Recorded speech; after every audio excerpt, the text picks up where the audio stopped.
Let me tell you something that keeps the experts awake at night. We like to believe that if we are smart enough, careful enough, and lock our doors tight enough, we are safe. But that is a lie. There are cracks in this world, tiny, invisible fractures, where logic fails and people simply cease to exist. In 1975, a 15-year-old girl named Rebecca Harlow stepped off a school bus in rural Oregon.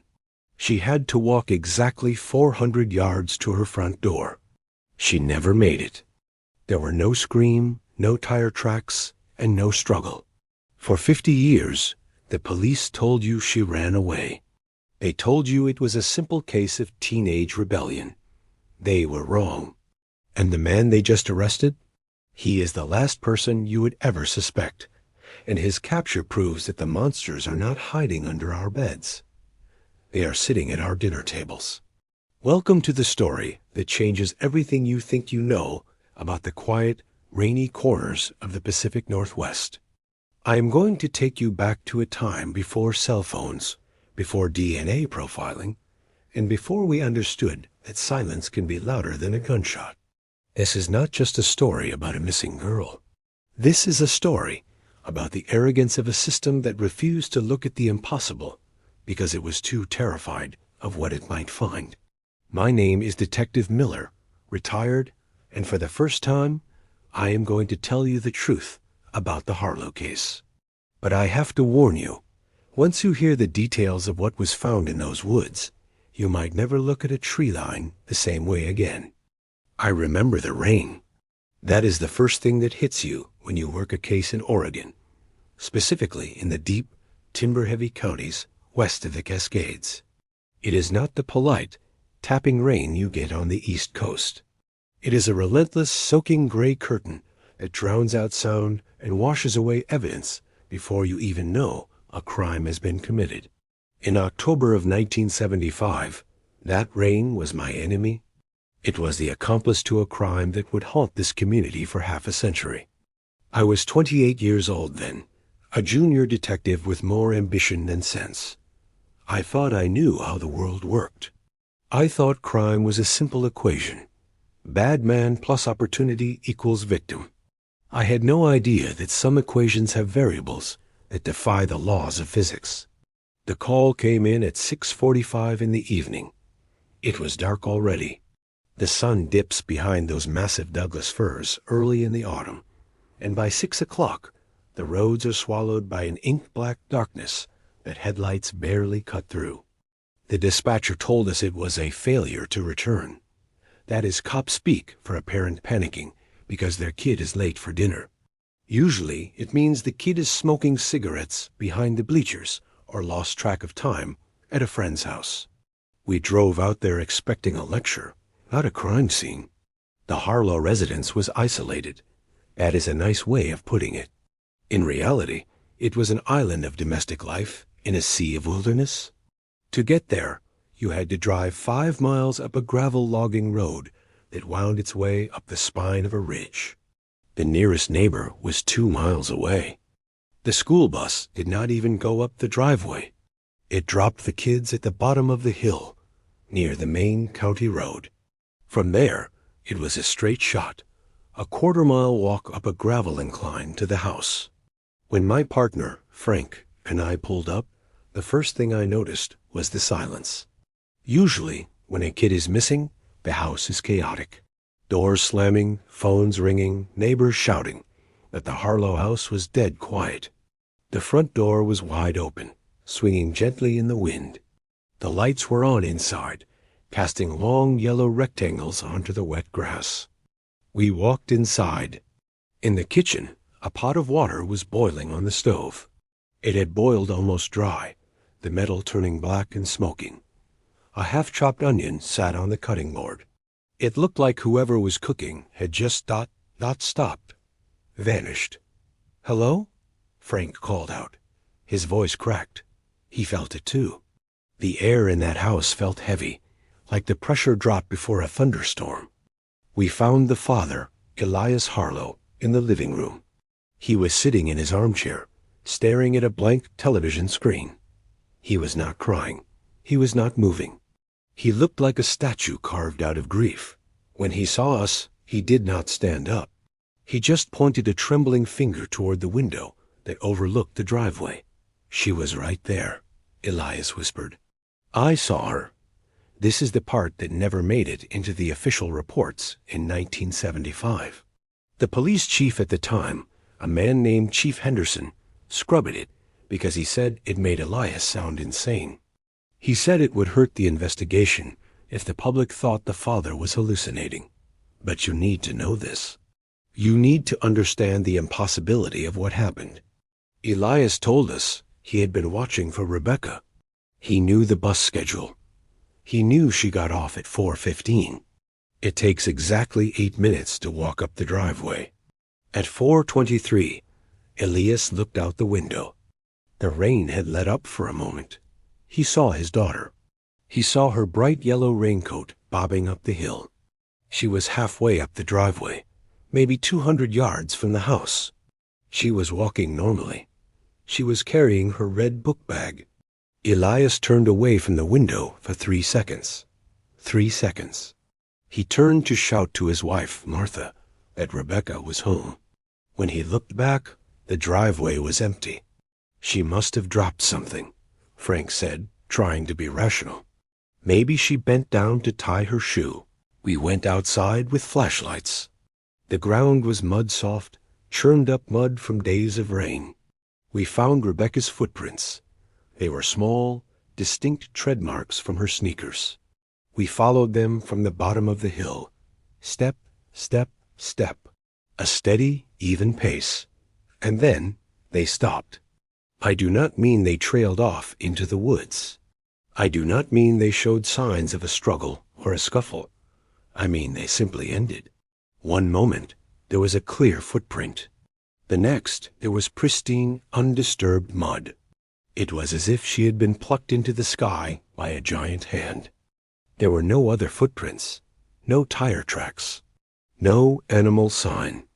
Just a single line of steps terminating in the middle of the open driveway. Frank shone his light into the trees lining the road. Did she jump? He asked. Maybe she jumped into the brush. We measured the distance. The nearest brush was 12 feet away from the last footprint.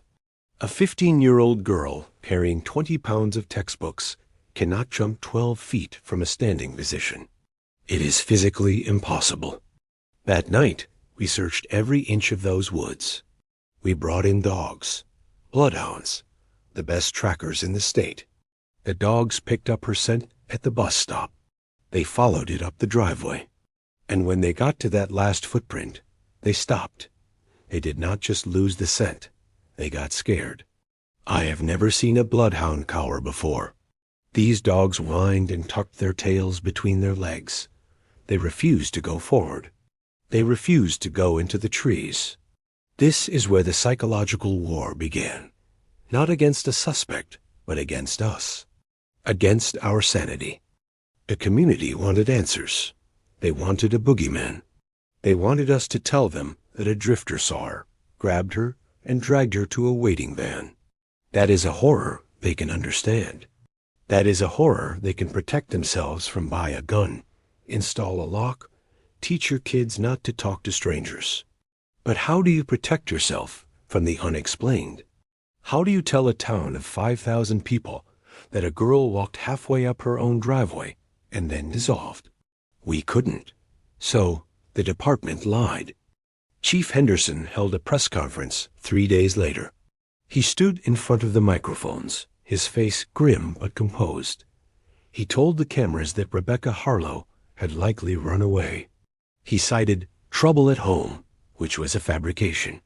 He cited poor grades, which was a lie. She was as straight a student.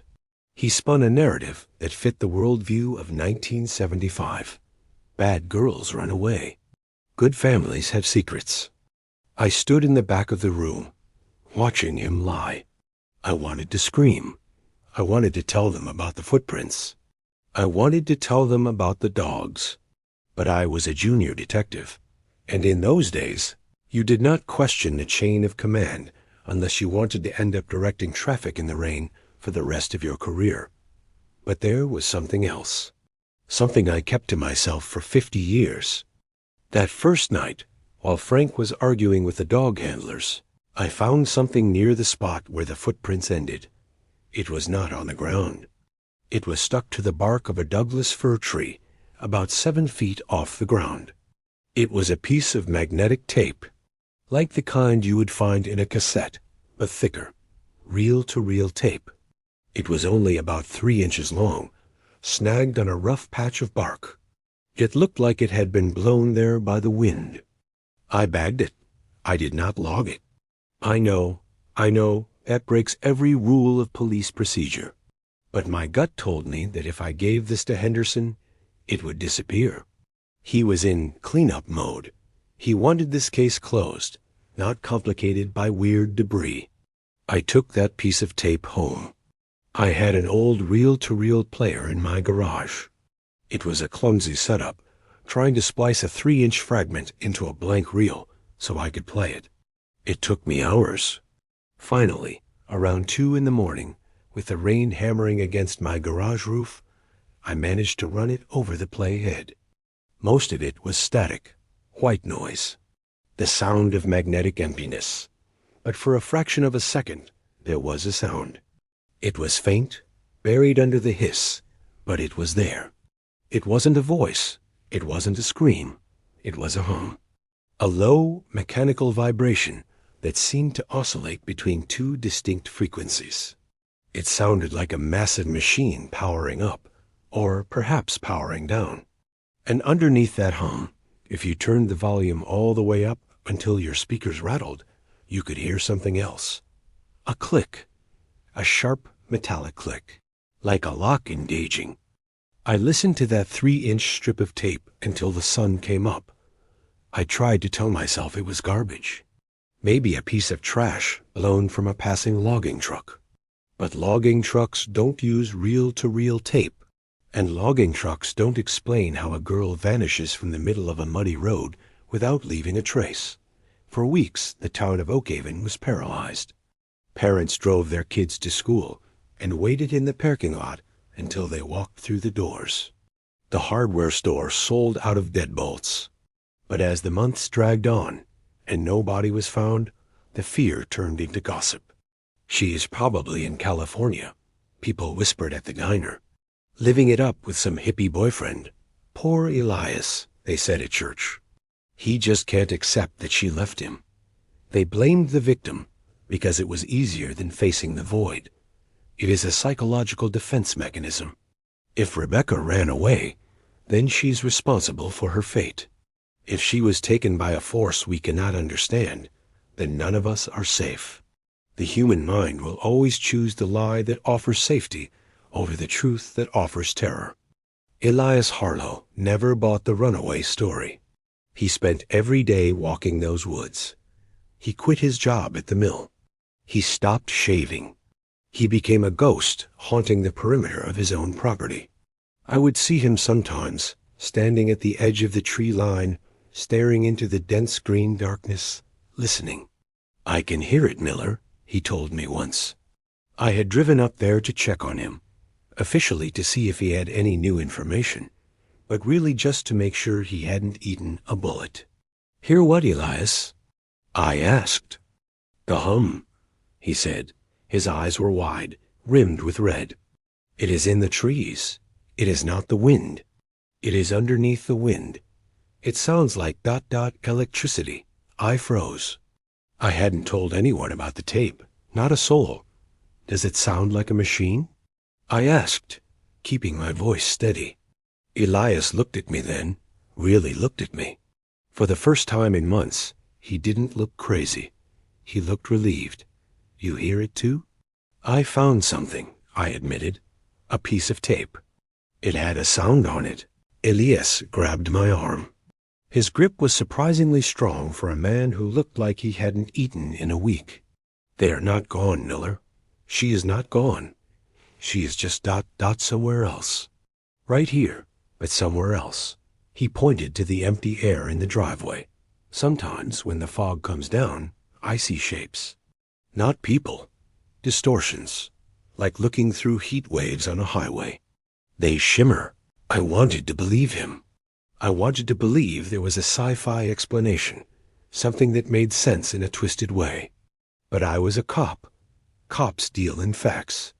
And the fact was, 15-year-old girls don't walk into other dimensions. They get murdered by bad men. So I kept looking for the bad man. I interviewed every sex offender in a 50-mile radius. I interrogated the bus driver until he wept. I tore apart the lives of the local teachers. Nothing. Everyone was clean. Everyone had an alibi. The case went cold. Ice cold. The files were moved to the basement. The missing posters on the telephone poles faded, the ink bleaching in the sun until Rebecca's face was just a white blur. 1975 turned into 1976, then 1980. Decades rolled by. I got promoted. I worked homicides, drug busts, domestic disputes. I saw the worst of humanity. I saw what people do to each other for money, for jealousy, for spite. But I never forgot the silence of that driveway.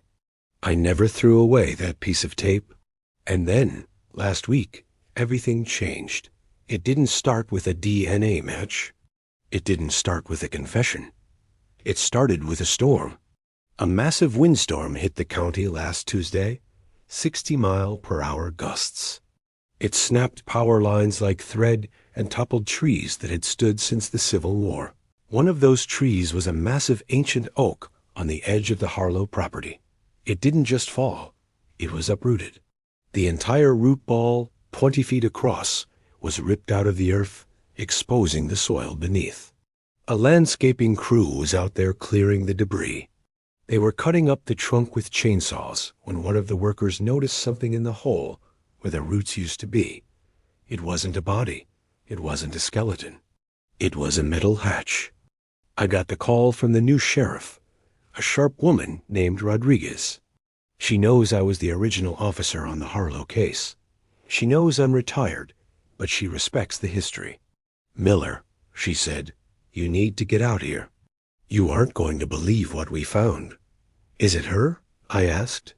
My heart was hammering against my ribs, just like it did 50 years ago. "No," Rodriguez said. Her voice was shaking. "It is not her. It is ... technology. Miller, this hatch ... It is rusted shut, but we drilled a camera scope inside.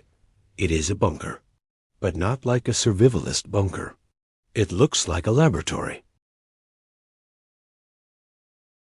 I drove out there. The rain was falling again. Of course it was. The universe loves a callback. When I arrived, the scene was swarming. FBI, state police, forensics. They had cordoned off the fallen tree.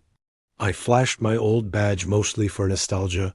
Rodriguez had already cleared me and ducked under the yellow tape. There it was, buried 6 feet underground, hidden for who knows how long by the roots of a tree that was 200 years old. That was the first impossible thing. How do you build a metal bunker under a 200-year-old tree without disturbing it? You don't, unless the bunker was there before the tree grew. Impossible. The metal looked old, but not that old. It looked ... industrial. 1950s era, maybe. They brought in a cutting torch. It took 3 hours to cut through the door. When the steel finally gave way and the heavy slab of metal fell inward with a deafening clang, a smell drafted out. It wasn't the smell of rot. It was the smell of ozone, static electricity, and something else, the stale, reserved air of a time capsule. We went in, flashlights cutting through the gloom. The space was small, maybe 10 by 10. The walls were lined with banks of machinery. Vacuum tubes, reel-to-reel tape decks, oscilloscopes. It looked like the cockpit of a vintage airplane mixed with a radio station. And in the center of the room, sitting on a metal chair, facing a wall of monitors that had been dark for decades, was a skeleton. It was wearing a rotting lab coat, and in its lap, clutched in bony fingers, was a logbook. But that wasn't what stopped my heart. What stopped my heart was what was on the wall behind the skeleton. It was a map.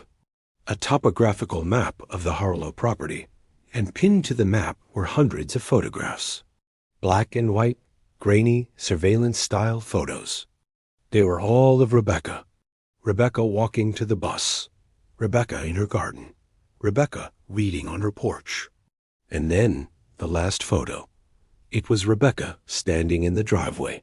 The date stamp in the corner said, October 7th, 1975. Time, 4:23 p.m. But she wasn't alone in the photo. Standing next to her, holding her hand, was a figure. It was blurred, distorted, like a smudge on the lens. But you could make out the outline. It was tall, too tall. And it wasn't wearing clothes. It looked like it was made of light. And then I saw the name on the logbook in the skeleton's lap.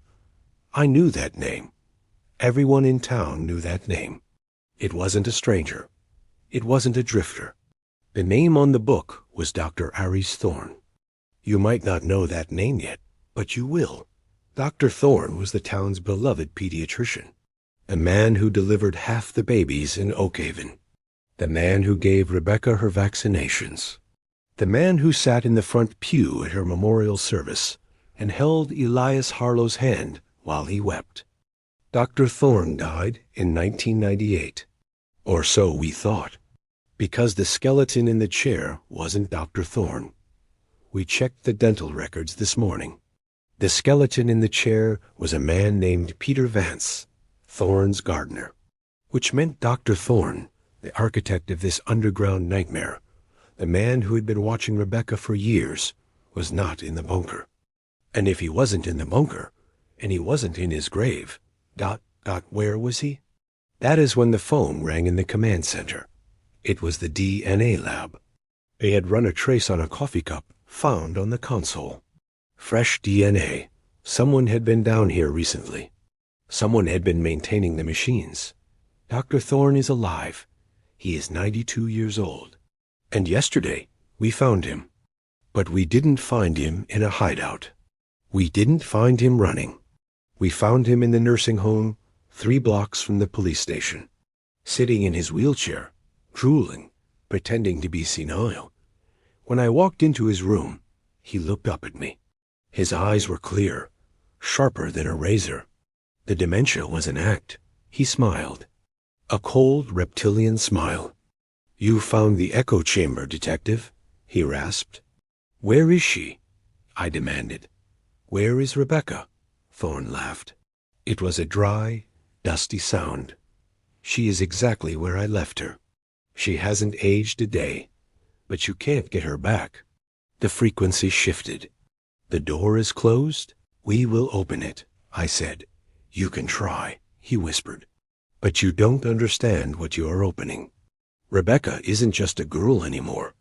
She is a bridge.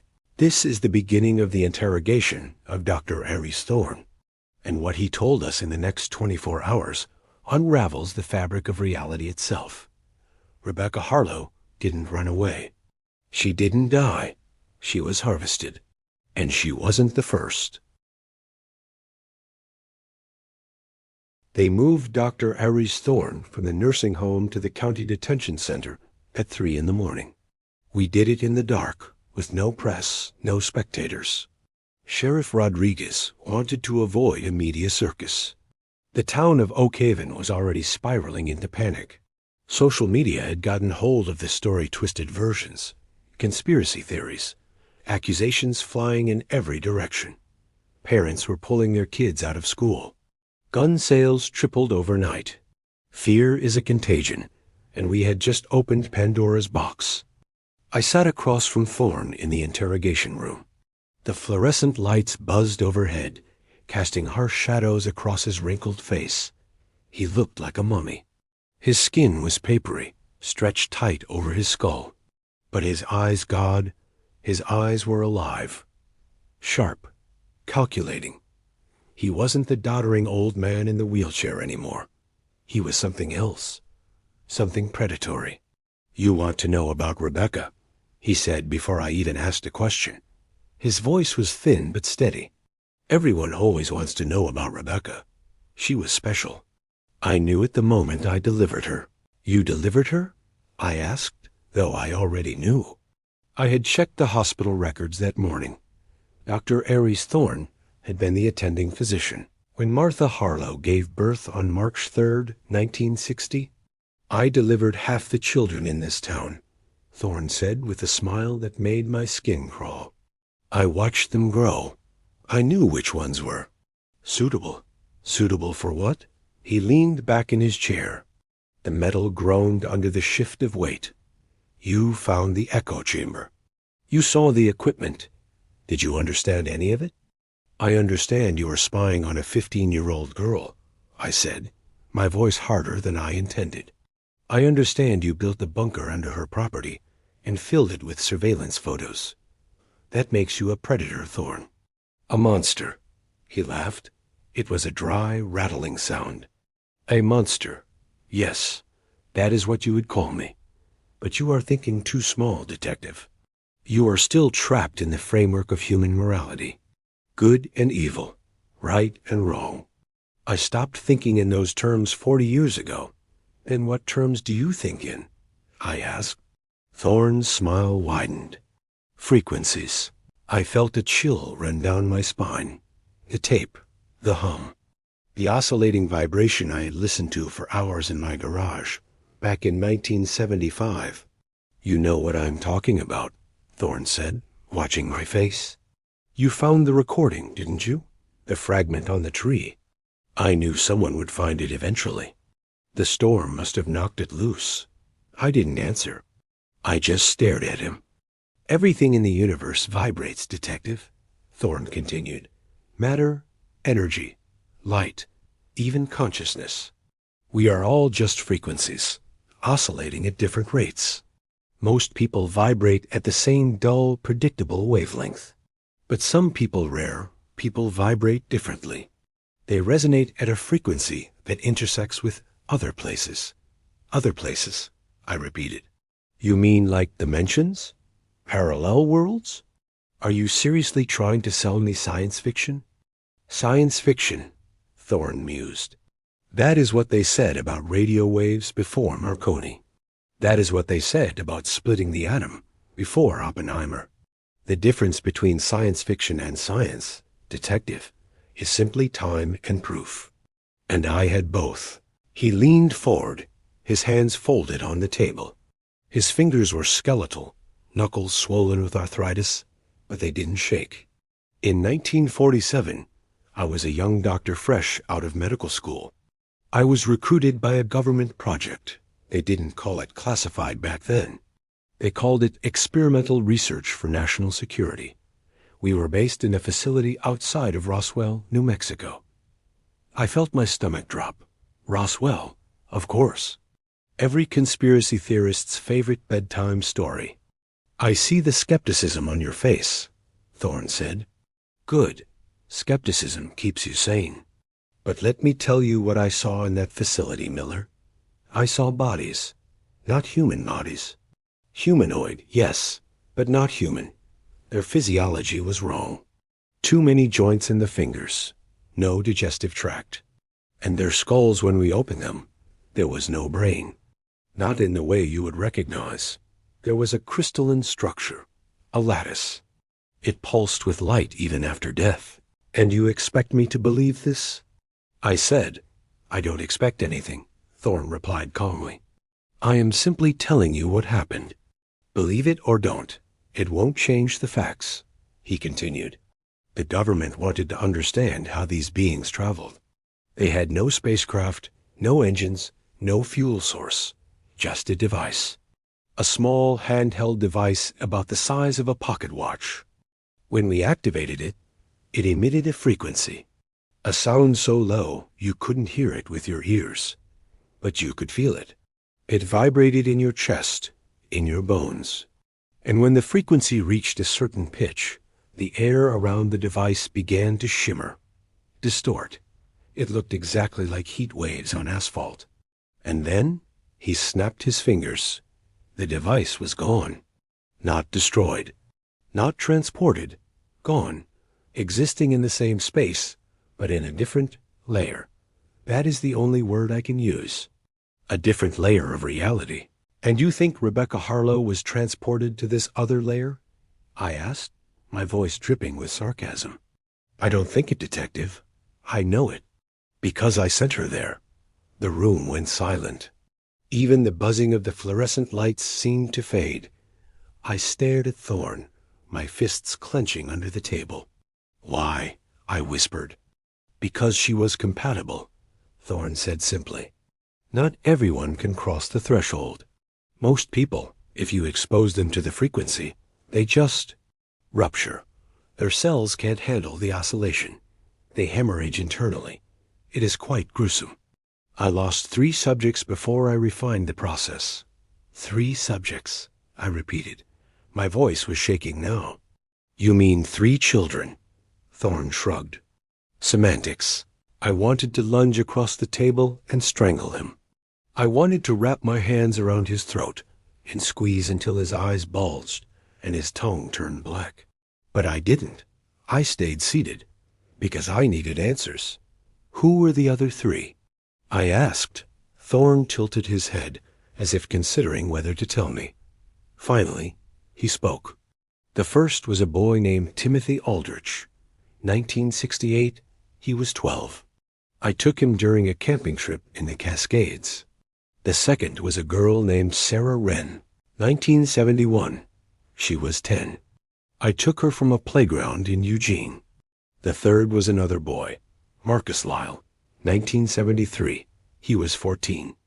I took him from a church parking lot. I felt bile rise in my throat. Those names. I remembered those cases. They were all unsolved disappearances. Cold cases, just like Rebecca's. We had always assumed they were runaways or abductions by drifters. We never connected them. They were spread across different counties, different years. You killed them, I said. No, Thorne corrected. The frequency killed them. I simply miscalculated. Their neural oscillations weren't stable enough. When I activated the chamber, their brains essentially short-circuited, but I learned from each failure. By the time I found Rebecca, I had perfected the process. And what happened to their bodies? I demanded. Buried, Thorne said. On my property. I owned 70 acres outside of town. The bodies are still there, Detective. You are welcome to dig them up. I will give you the exact coordinates. I pulled out my notepad. My hands were trembling. Give them to me. He did. He recited the latitude and longitude coordinates with the casual tone of someone giving directions to the grocery store. I wrote them down, every number, every decimal point. Why are you telling me this? I asked. Why confess now? Thorne smiled again, that same cold reptilian smile. Because, Detective, I am 92 years old. I have stage 4 pancreatic cancer. I will be dead in 3 months, maybe less. Your courts, your justice system, they are irrelevant to me. But I want you to understand what I accomplished. I want you to know that Rebecca Harlow is not dead. She is more alive than you or I will ever be. Where is she? I asked, my voice barely above a whisper. Thorne's smile faded. For the first time, he looked sad. She is in the frequency, trapped between layers. I designed the echo chamber to open a doorway, to create a stable bridge between our reality and the next. It worked. For exactly 4 minutes and 18 seconds, the doorway was open. Rebecca stepped through. I watched her on the monitors. She walked into the light, and then he paused. The power failed. The machinery overheated. The doorway collapsed. And Rebecca was stranded on the other side. Can you bring her back? I asked. No, Thorne said. The equipment is destroyed. The vacuum tubes are corroded. The magnetic tape reels have degraded.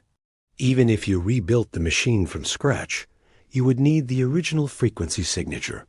And I never wrote it down. It existed only in my head. And soon my head will be dust. I stood up. I couldn't sit anymore. I paced the small room, my mind racing. So you are telling me that Rebecca Harlow has been alive for 50 years, trapped in some other dimension, and there is no way to get her back? Correct, Thorne said. And you are okay with that? Thorne's expression didn't change. I am a scientist, Detective. Experiments have casualties. That is the nature of progress. I slammed my fist on the table. The metal buckled slightly under the impact. She was a child. She had a family. A life. She has a better life now, Thorne said quietly. Time moves differently in the frequency. What has been 50 years for us has been only hours for her. She is still 15. Still young. Still full of potential. And she is not alone. There are others there. The beings I studied in Roswell. They exist in that layer. They have been guiding her. Teaching her. Teaching her what? Thorne's eyes gleamed. How to come back. The words hung in the air like a guillotine blade. I felt the hairs on the back of my neck stand up. What do you mean, come back? I asked slowly. The frequency is not static, Detective. It shifts, fluctuates, like the tide. Every 19 years, there is a convergence. A brief moment when the layers align. When the barrier between worlds becomes thin. The next convergence is in 6 days. I stared at him. Are you saying Rebecca is going to come back? On her own? Not on her own, Thorne said. With help. The beings on the other side want to cross over.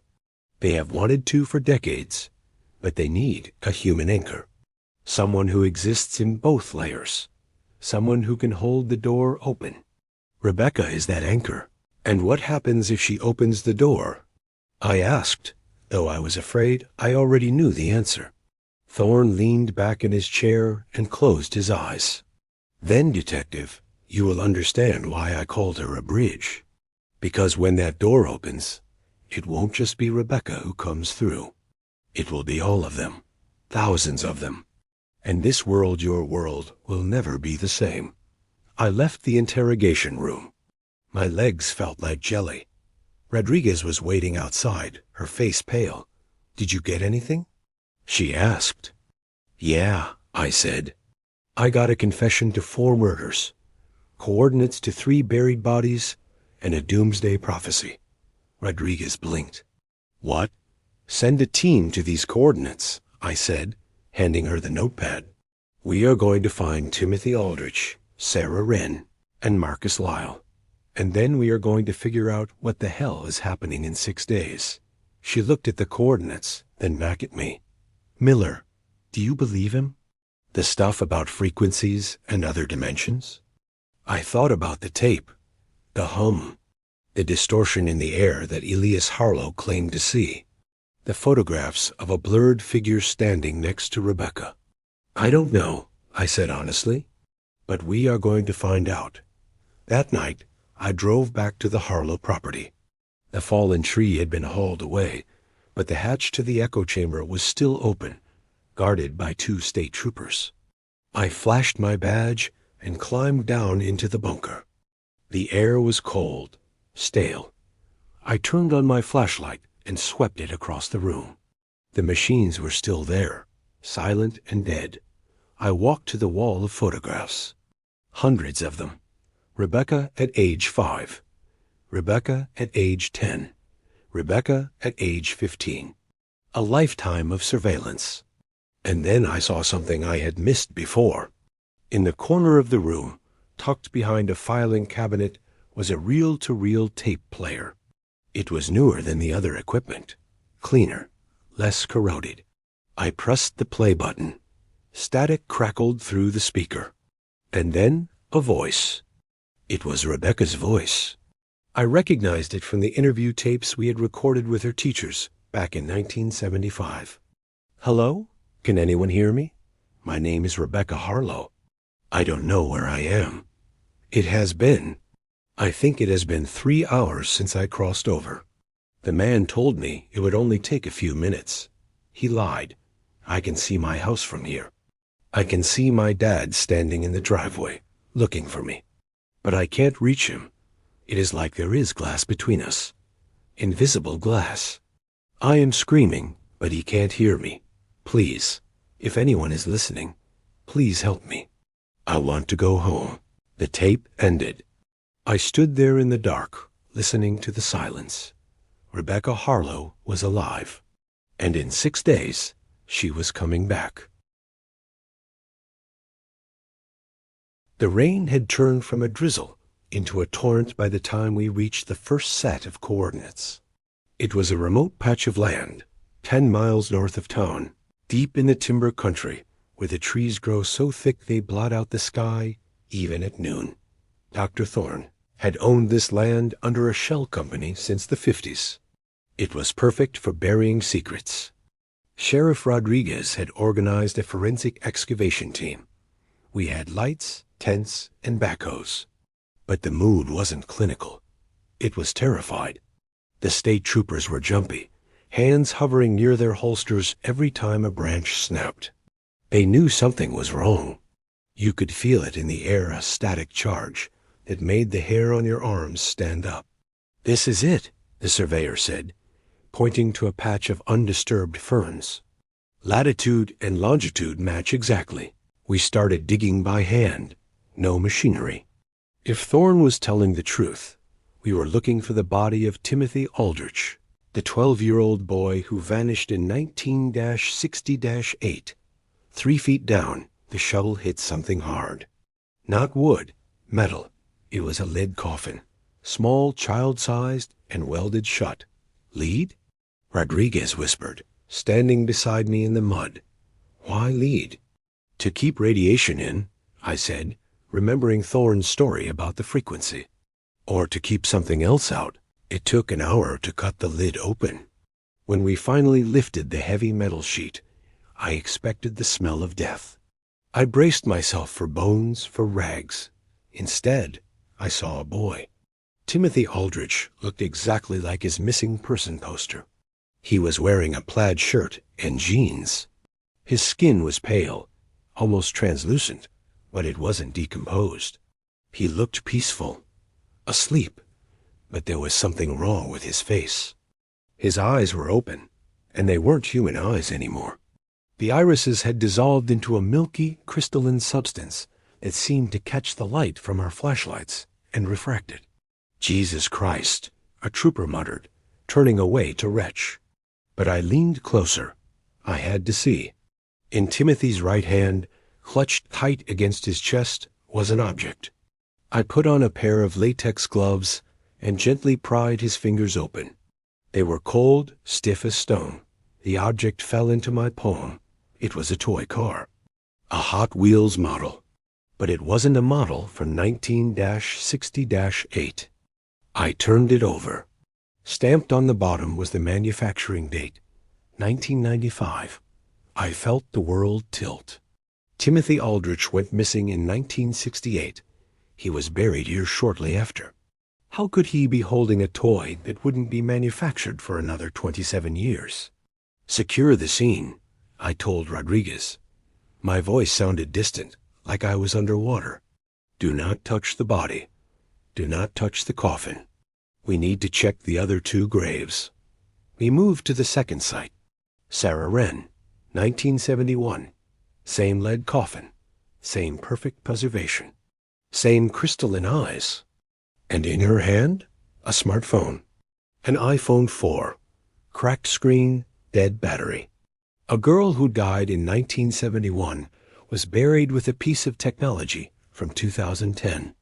By the time we got to the 3rd grave, Marcus Lyle, 1973, I was numb.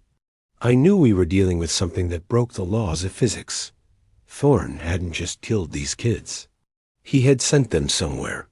Somewhere where time didn't work the way it works here. Marcus was holding a newspaper. It was yellowed, brittle. I unfolded it carefully. The headline read, "Oakhaven destroyed in massive explosion." The date on the newspaper was October 12, 2025. That is 4 days from now.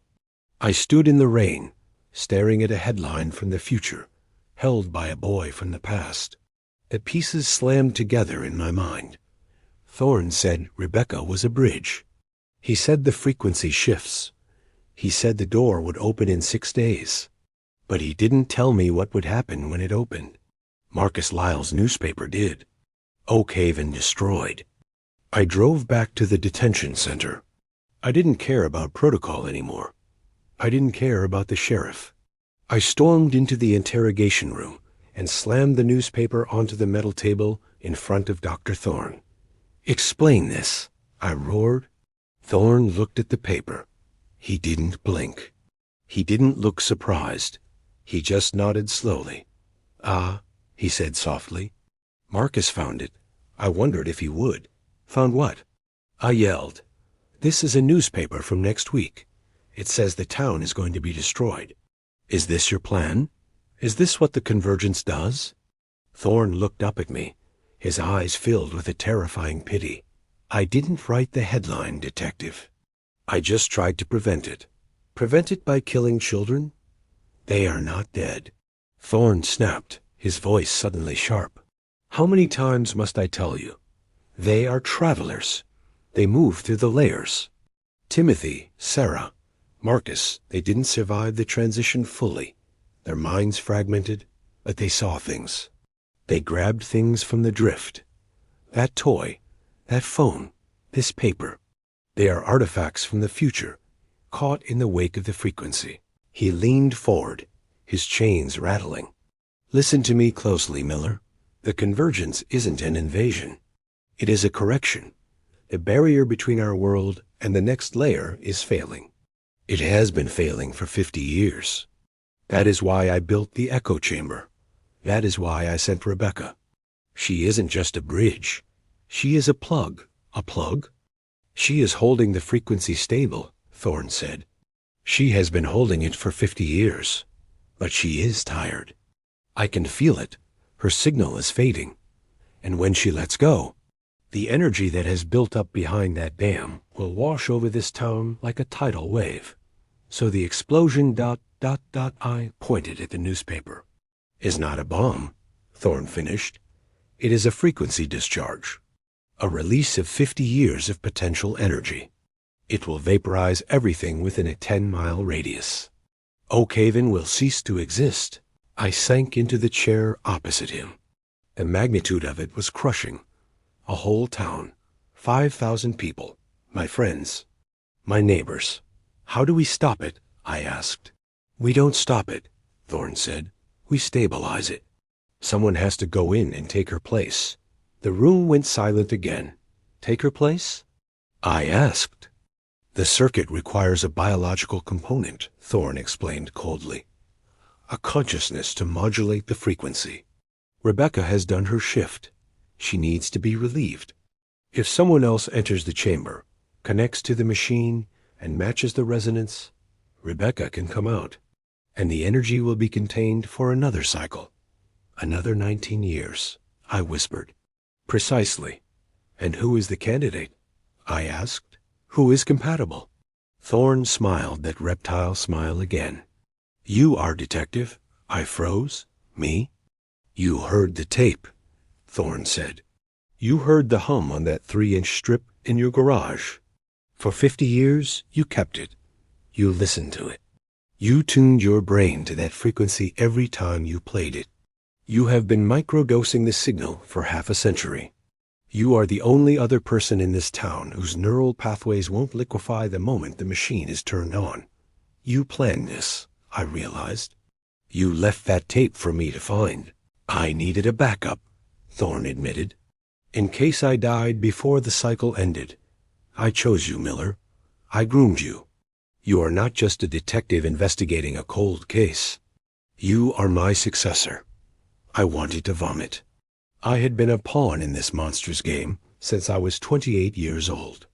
Every sleepless night, every obsession with this case, it was all engineered. "I won't do it," I said. "Then the town dies," Thorne said simply. He tapped the newspaper. October 12th. Tick-tock, Detective. I left the jail. I needed air. I needed to think. The rain had stopped, leaving the air thick and cold. I stood in the parking lot, looking up at the dark sky. Was he lying? Was this just another manipulation? My phone buzzed. It was Rodriguez. "Miller," she said, her voice tight. "We have a problem at the Harlow property." "What kind of problem?" "The bunker," she said. It turned on. I drove like a maniac. When I got to the site, the woods were bathed in a weird, pulsing blue light. It was coming from the open hatch of the echo chamber. A low, rhythmic thrumming sound filled the air, the same sound I had heard on the tape, but 1,000 times louder. It vibrated in my teeth. The state troopers were backing away, weapons drawn, aiming at the empty air. "It started 10 minutes ago," Rodriguez yelled over the noise. "The machines just lit up. And look at the map." I ran to the edge of the hatch and looked down. The wall of monitors was alive. Static, snow, and then ... images. The map on the wall was glowing. And the photos, the hundreds of photos of Rebecca, were changing. In every photo, she was getting closer to the camera. In the first photo, she was in the driveway. In the next, she was on the porch. Then in the living room. Then in the hallway. She was walking home.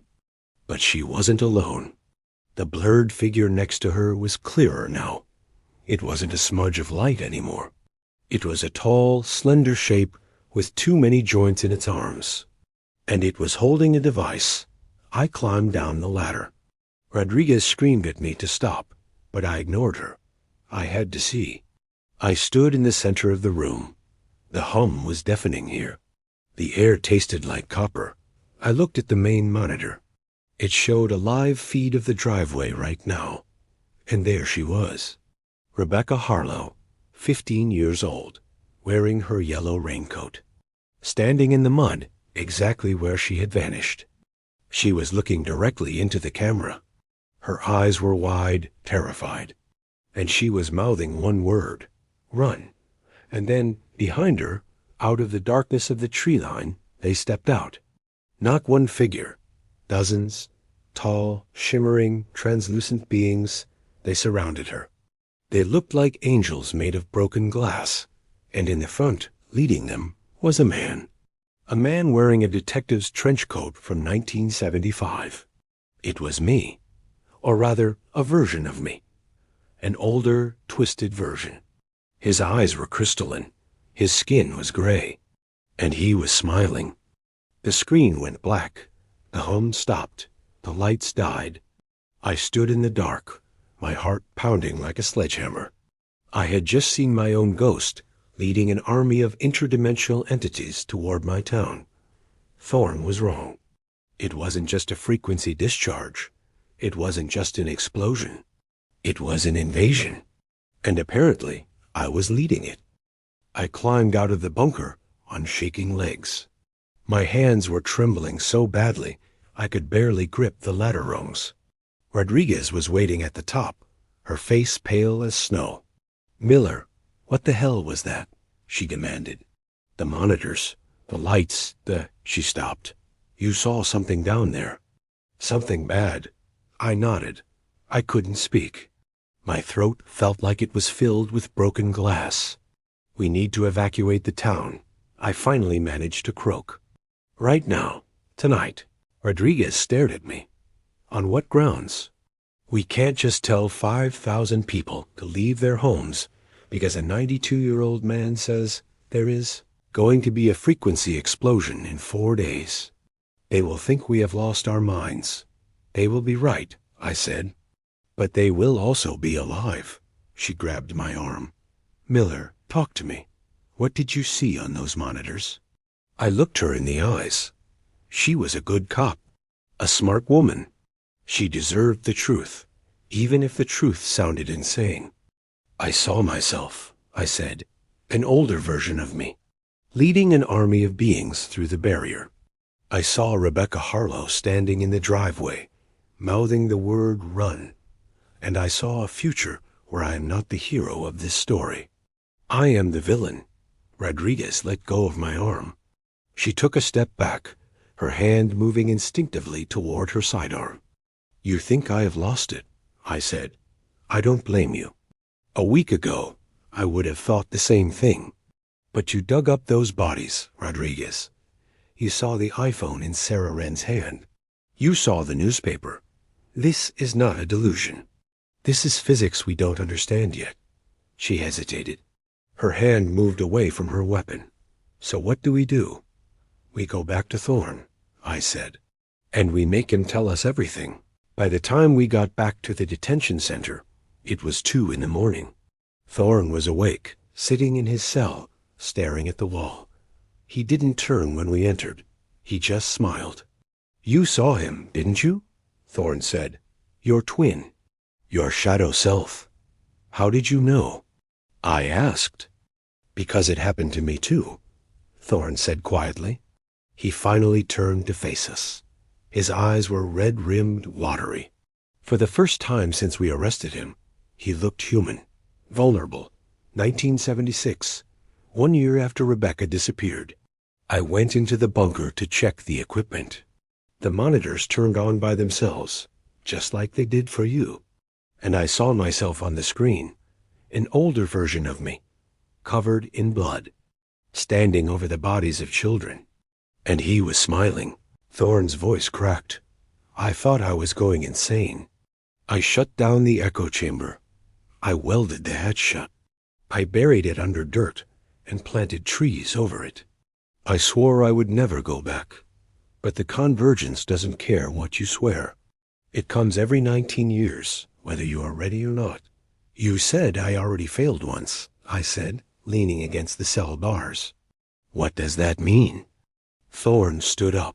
He walked to the bars, his chains dragging on the concrete floor. The Convergence is not a single event, Detective. It is a loop, a cycle that repeats every 19 years. 1975, 1994, 2013, and now 2025. Each time the barrier weakens, someone has to make a choice. Go in and stabilize the frequency, or let it collapse. And what happens if it collapses? Rodriguez asked. The energy discharge destroys everything within a 10-mile radius, Thorne said, just like the newspaper said. But that is not the worst part. The worst part is that the collapse creates a rift, a permanent tear in the fabric of reality. And through that rift they come. The beings, I said. Yes, Thorne confirmed. The travelers.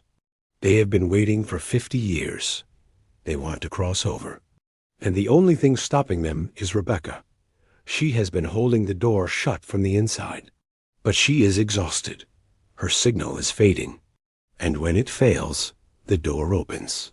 So we send someone in to take her place, I said. You said I am compatible. Thorne nodded. You are. But here is the problem, Miller. The person who goes in does not come back the same. The frequency changes you. It rewrites your neural pathways. It strips away your humanity, piece by piece, until you become something else. Something cold. Something that sees people as variables, not lives, he pointed at me. That version of you on the monitor? That is what you become if you go in. That is the price of saving the town. You sacrifice yourself. Not your body. Your soul. I felt my stomach turn. So either I let the town die, or I become a monster. Correct, Thorne said. Rodriguez stepped forward.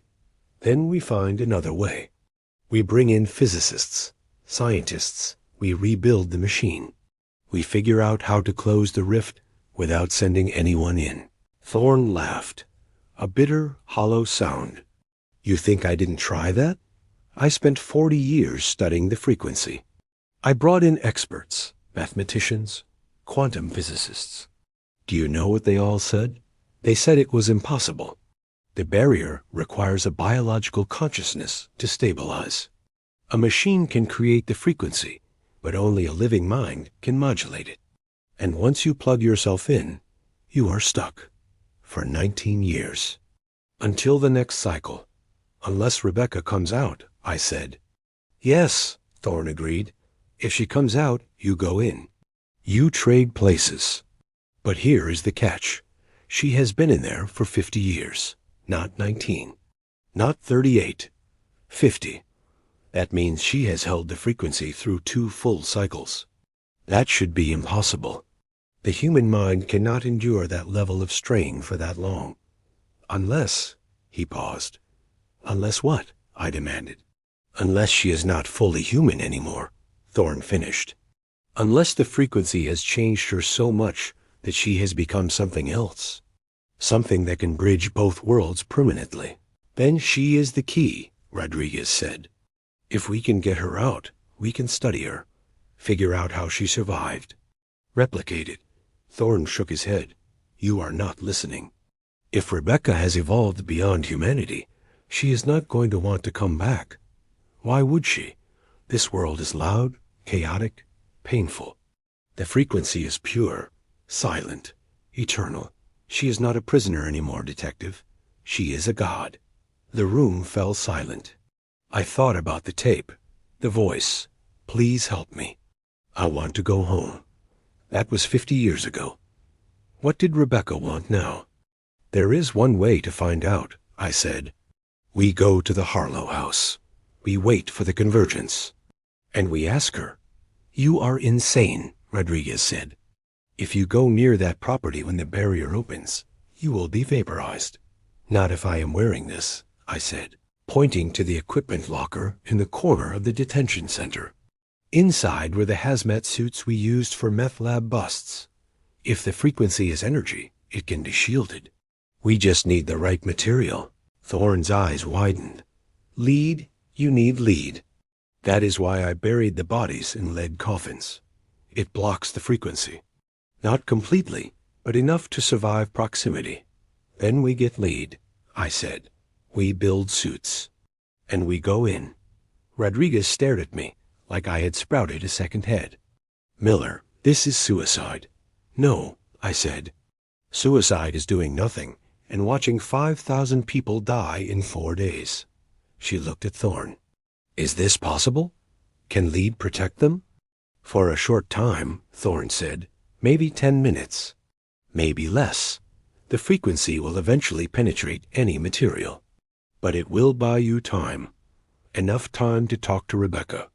Enough time to ask her what she wants. And if she wants to stay in the frequency? I asked. Thorne's face darkened. Then you pull the plug.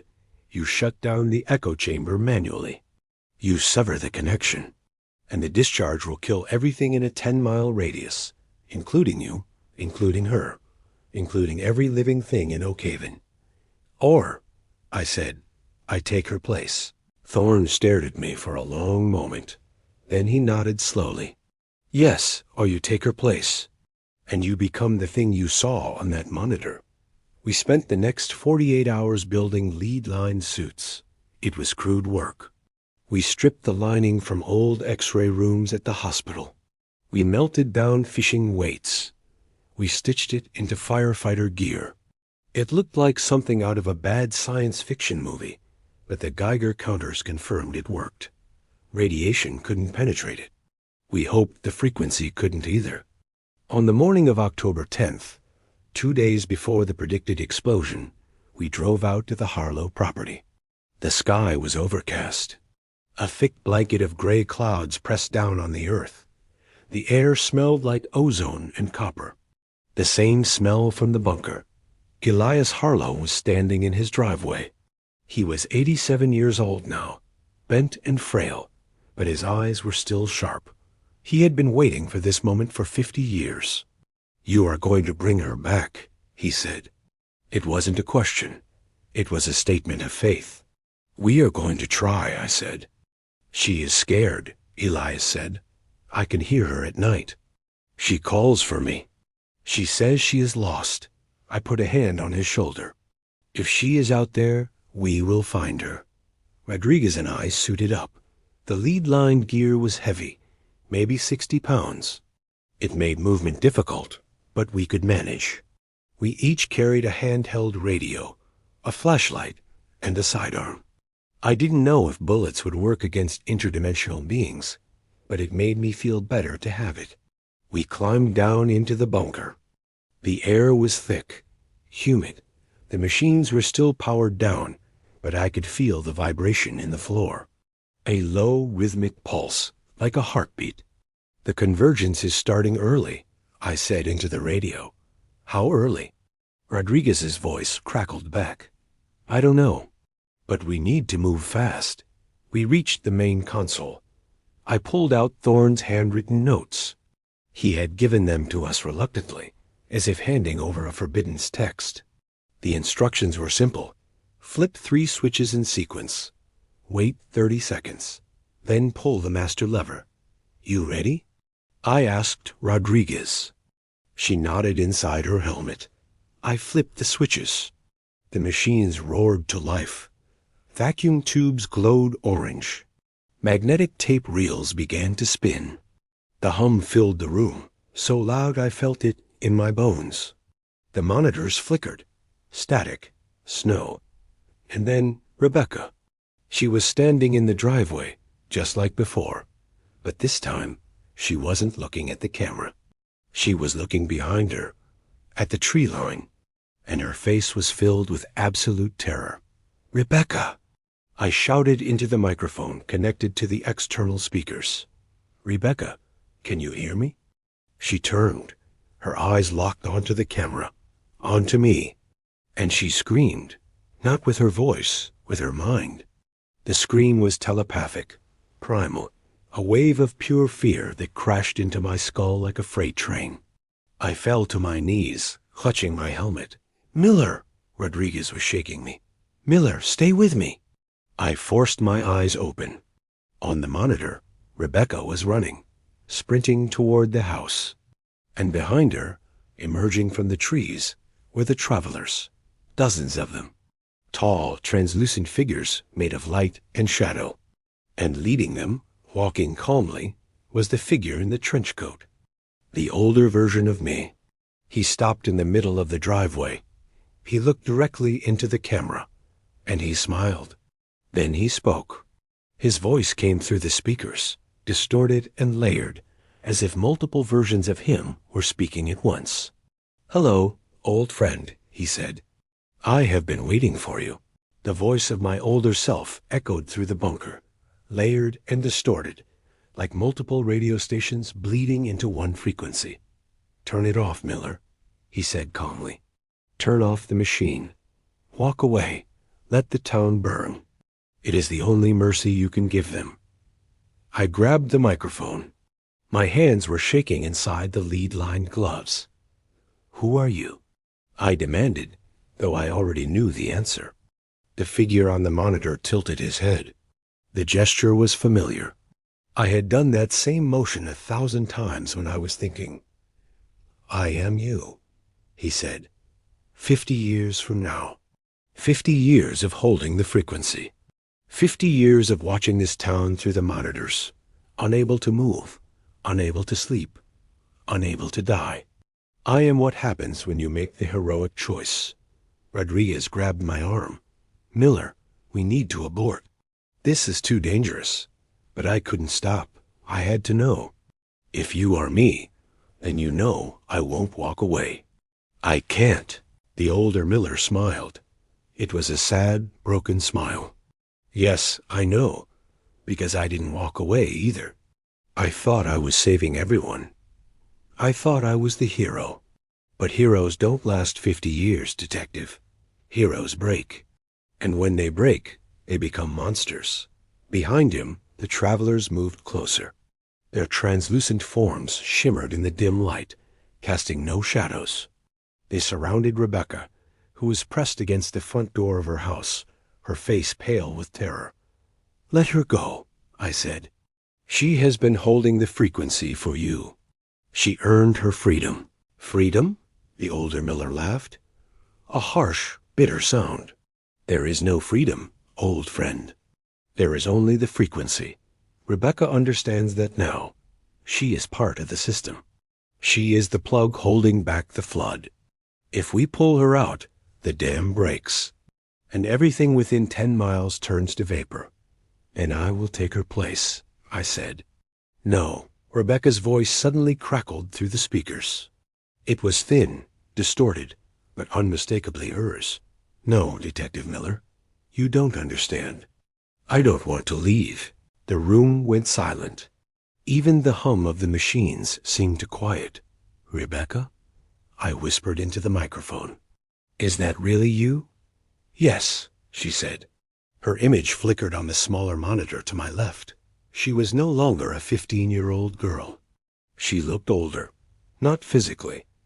Her body was still young, but her eyes were ancient, weary. "I have been awake for 50 years, Detective. 50 years of holding the door closed. 50 years of listening to the travelers whisper to me. And do you know what I learned?" "What?" I asked. "That this world is not worth saving." The words hit me like a punch to the gut. "Rebecca, listen to me," I said, trying to keep my voice steady. "Your father is still alive. Elias is waiting for you. He never stopped looking."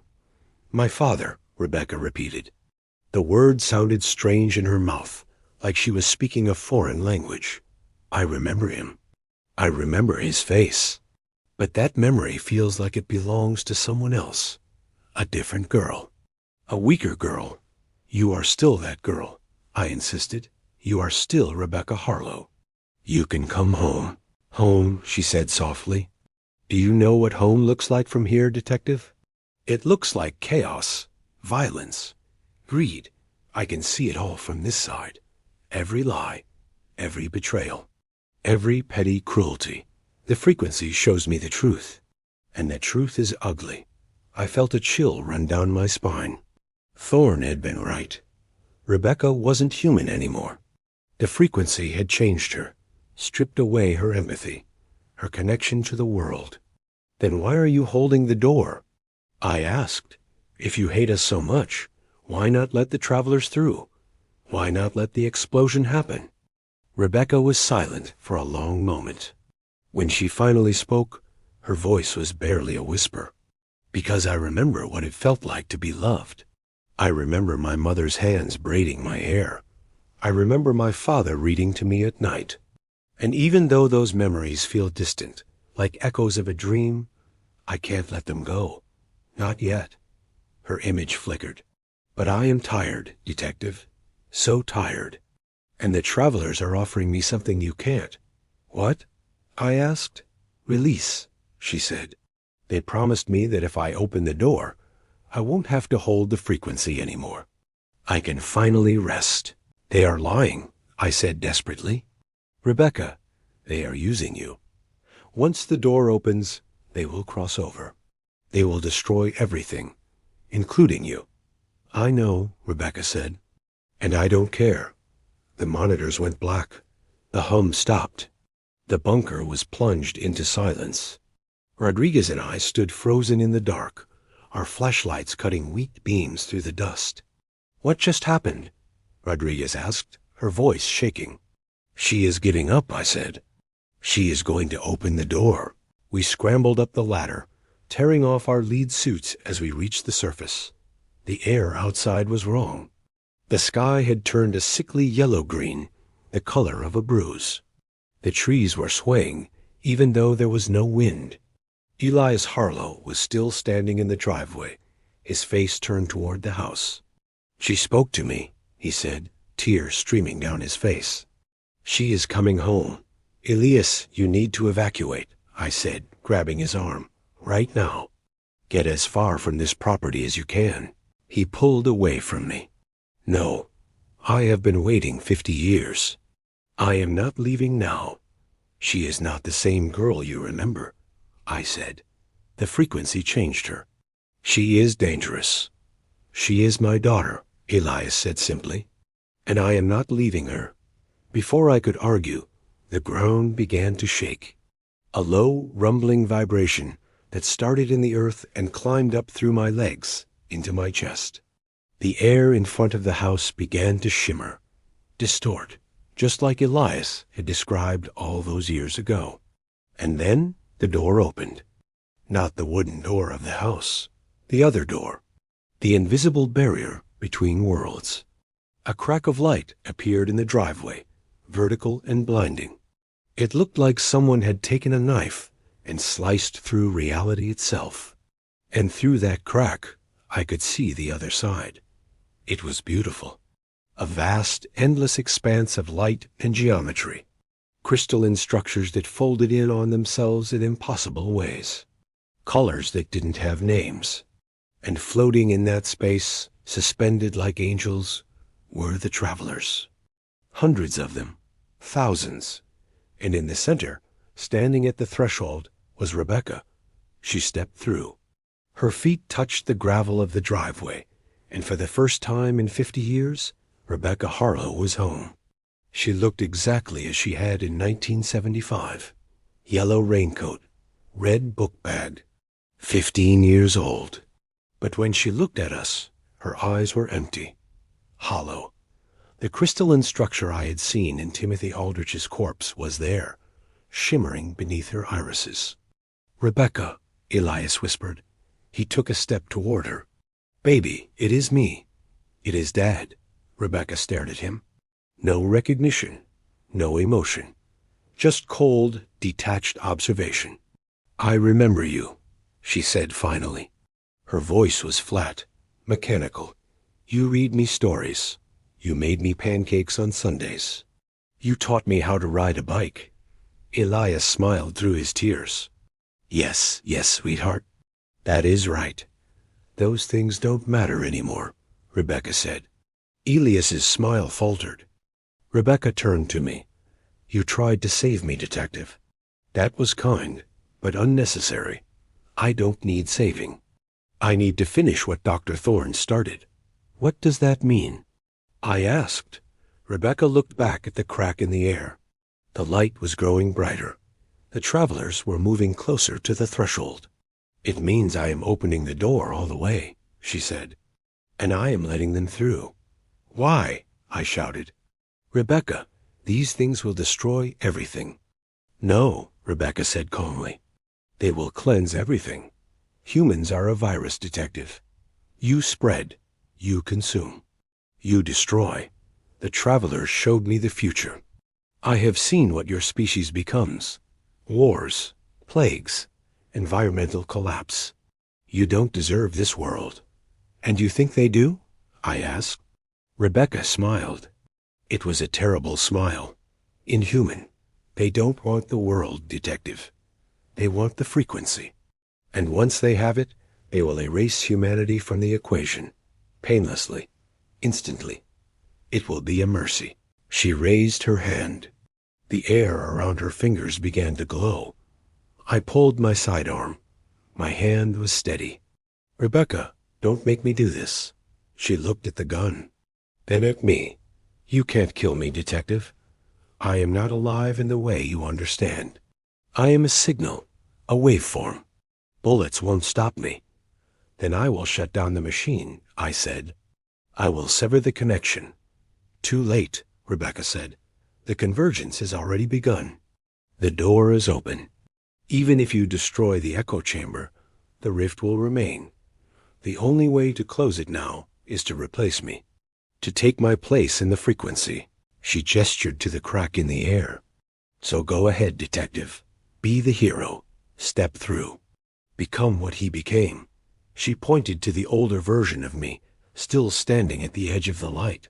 "Trade 50 years of your life for a town that will forget you the moment you disappear." I looked at the older Miller. He was watching me with an expression I couldn't read.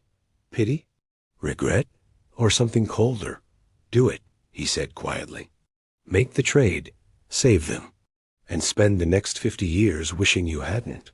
Rodriguez stepped forward. "Miller, don't. We will find another way." "There is no other way," I said.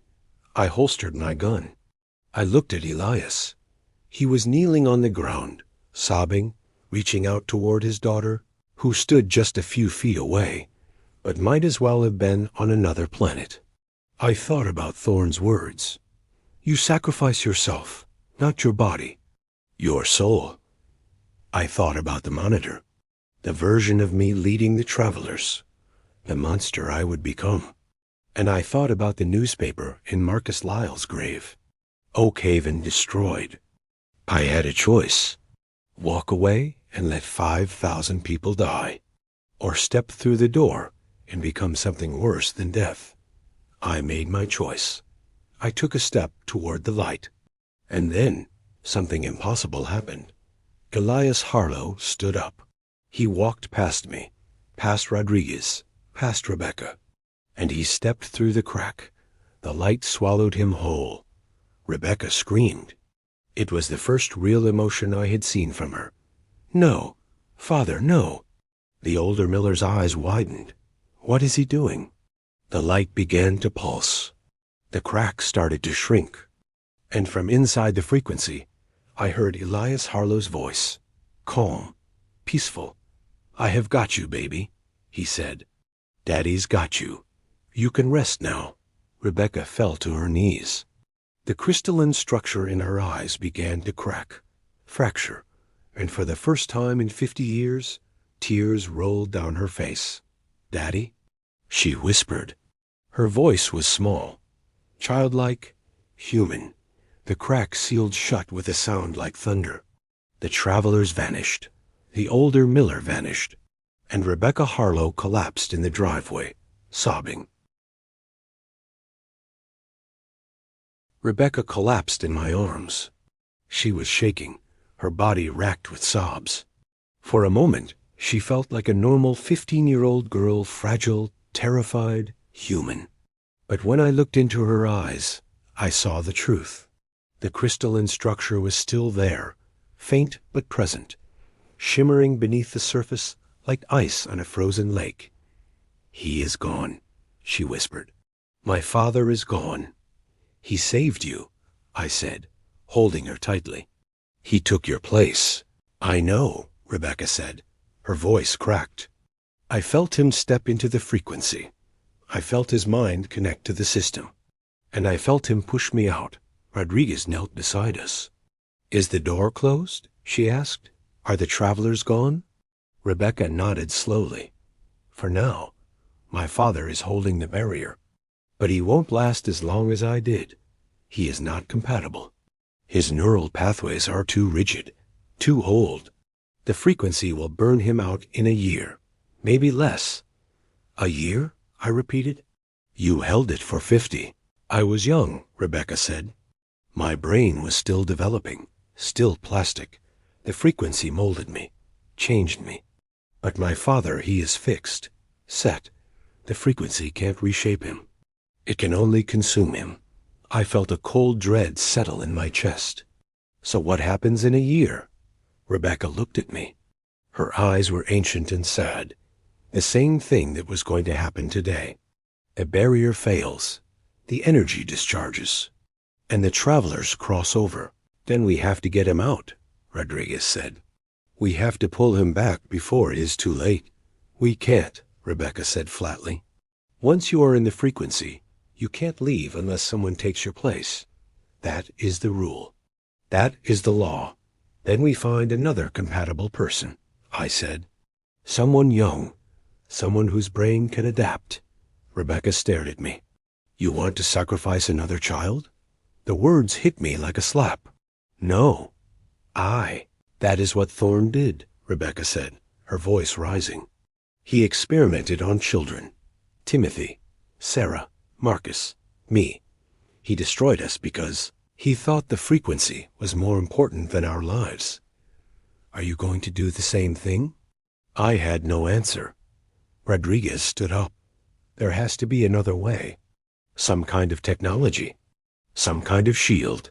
"There isn't," Rebecca said. "I have been in the frequency for 50 years. I know every frequency, every waveform, every pattern. There is no technological solution. The barrier requires consciousness. Living, thinking, suffering consciousness. That is the price." She looked up at the sky. The sickly yellow-green color was fading, returning to normal gray. The vibration in the ground had stopped. The convergence was over. For now. "My father bought us time," Rebecca said. "But time is all he bought. In a year, we will be right back here. And someone will have to make the same choice he did." We brought Rebecca to the county medical center. The doctors didn't know what to make of her. Physically, she was a healthy 15-year-old girl. But her brain scans were abnormal. The neural pathways were denser, more interconnected than any human they had ever seen. It was as if 50 years of holding the frequency had rewired her at a fundamental level. She is not exactly human anymore, Dr. Patel told me, pulling up the images on his computer. Her synaptic density is off the charts. She is processing information at a rate that should be impossible. If I didn't know better, I would say she is running a computer operating system in a biological substrate. Can you reverse it? I asked. Dr. Patel shook his head. Reverse it? Detective, I don't even understand it. This is beyond anything in the medical literature. She is a new form of life. I left the medical center and drove to the detention facility. Thorne was waiting for me, sitting in his cell, hands folded in his lap. He looked at me with that same reptilian smile. Elias made the trade, Thorne said.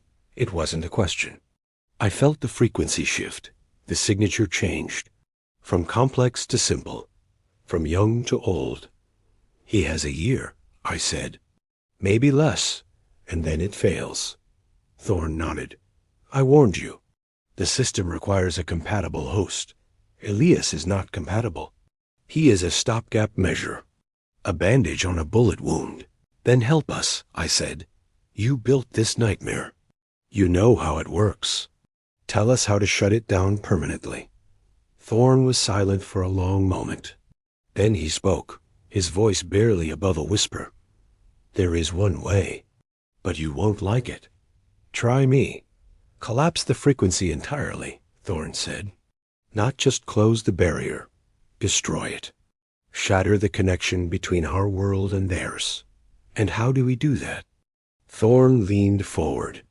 You detonate a nuclear device inside the echo chamber. The electromagnetic pulse will disrupt the waveform.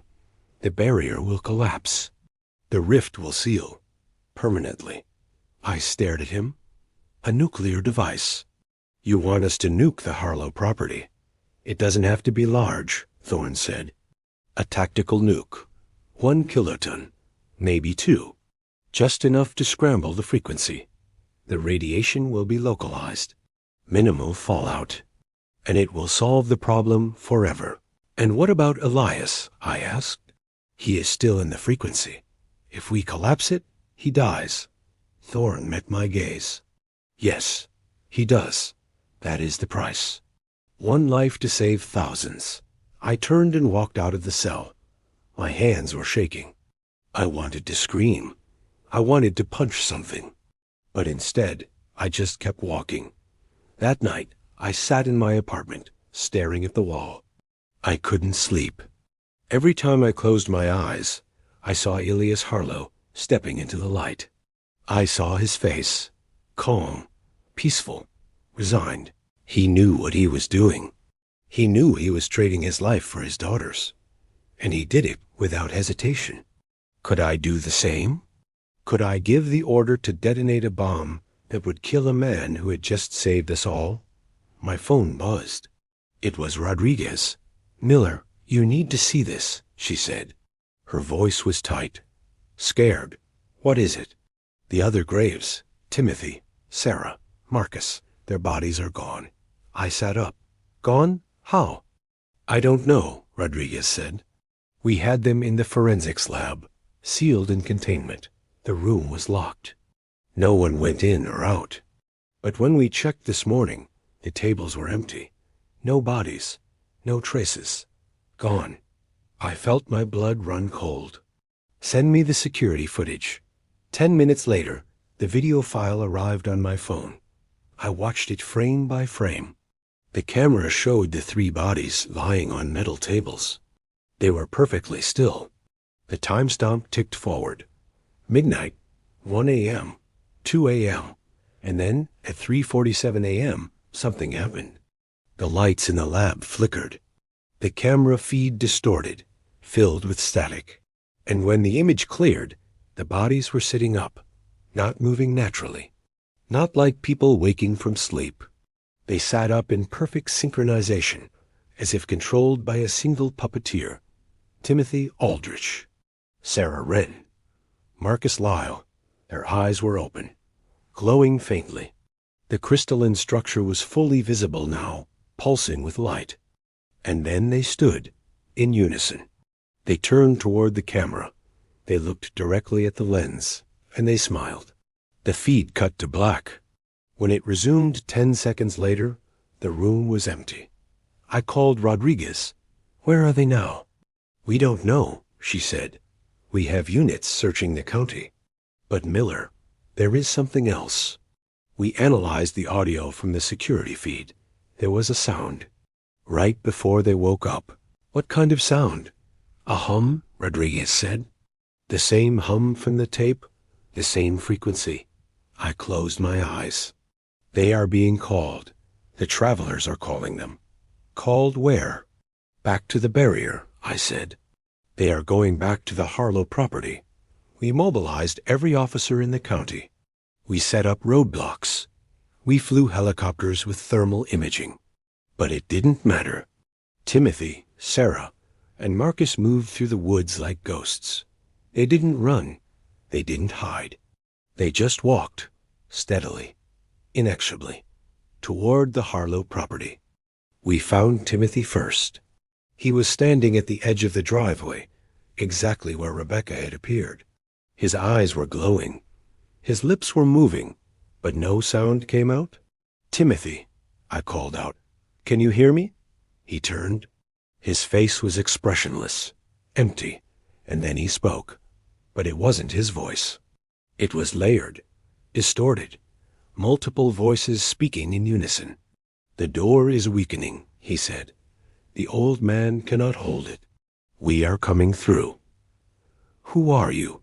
I demanded. "We are the travelers," the voices said.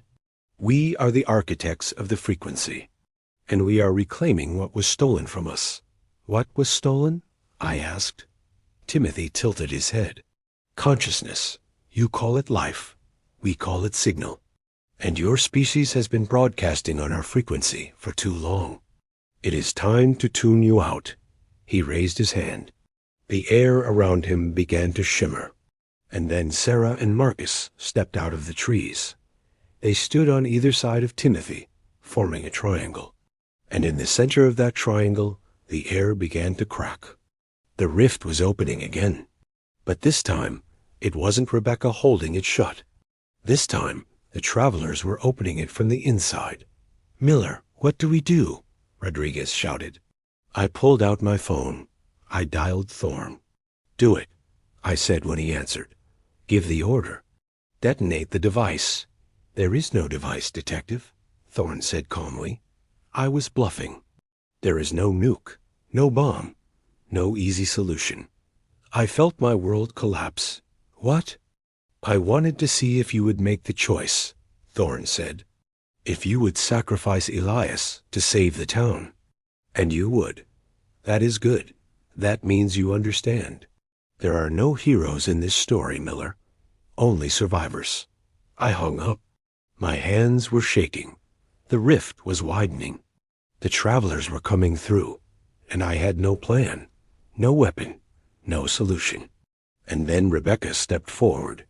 She had been standing behind me the whole time, silent and still. But now she walked toward the 3 children. Her eyes were glowing too. "Rebecca, don't!" I shouted. She ignored me. She walked into the triangle. She stood in the center of the rift. And she raised both hands. "You want a bridge?" She said, "I am your bridge, but I am not opening the door. I am closing it." And then she began to sing. It wasn't a melody. It was a frequency. A pure, oscillating tone that vibrated in my chest, in my bones, in my skull. The rift began to shrink. The travelers screamed. Not with voices, with waveforms. A sonic assault that shattered windows and sent us all to our knees. But Rebecca kept singing, and the rift kept closing, until, with a final deafening crack, it sealed shut. The 3 children collapsed. The glow in their eyes faded. They were just corpses again, empty shells. And Rebecca fell to the ground, unconscious. The silence that fell over Oakhaven after the rift closed wasn't peaceful.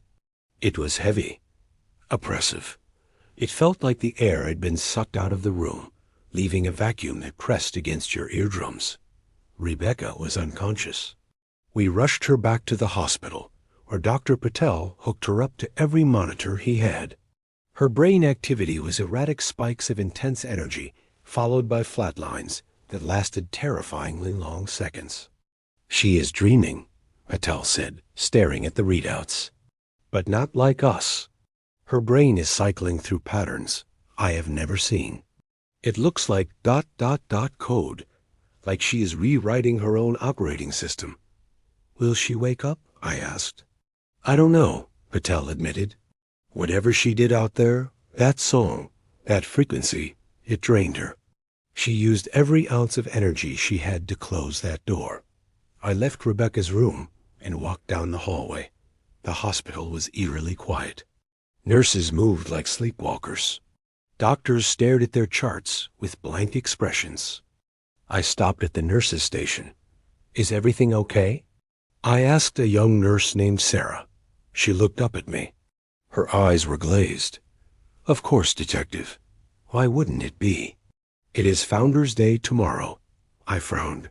"Founder's Day?" "We don't have a Founder's Day in Oakhaven." Sarah smiled. It was a polite, vacant smile. "Of course we do. We celebrate the day Dr. Thorne saved the town from the plague of '75. I froze. The plague? There was no plague in 1975. "Don't be silly," Sarah said, turning back to her computer. "Everyone knows the story. The Great Sickness. Dr. Thorne cured it. That is why we built the statue in the square." I backed away from the desk. My heart was hammering against my ribs.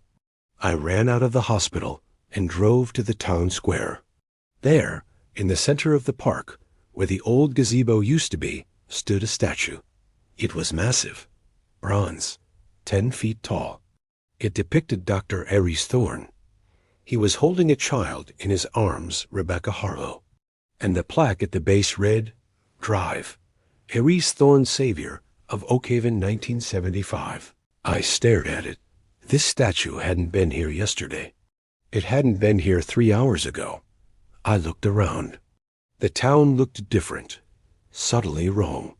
The buildings were cleaner. The cars were newer. The trees were perfectly pruned. I grabbed a passerby, an old man walking his dog. "Excuse me," I said. "How long has this statue been here?" The man looked at me like I was crazy. "Since '76, son. Where have you been?" I let him go. I staggered back to my car. It was happening. The frequency wasn't just energy. It was memory. It was reality. When Rebecca closed the rift, she didn't just seal the door. She changed the signal. She rewrote the broadcast. And somehow, in this new signal, Dr. Thorne was the hero. I drove to the detention center. If reality had changed, was Thorne still in jail? When I got there, the building wasn't a jail anymore. It was a library, the Aries Thorne Memorial Library. I ran inside. "Where is the detention center?" I shouted at the librarian. "There is no detention center in Oakhaven," she whispered, shushing me. "We have a very low crime rate, thanks to the Thorne method." "The Thorne method?" "The behavioral conditioning program," she said. "All children undergo it in school. To ensure harmony." I felt sick. This wasn't just a rewrite. This was a totalitarian nightmare disguised as a utopia. I had to find him. If he wasn't in jail, where was he? I drove to his old house. The one on the hill. In the old reality, it was a ruin. Abandoned.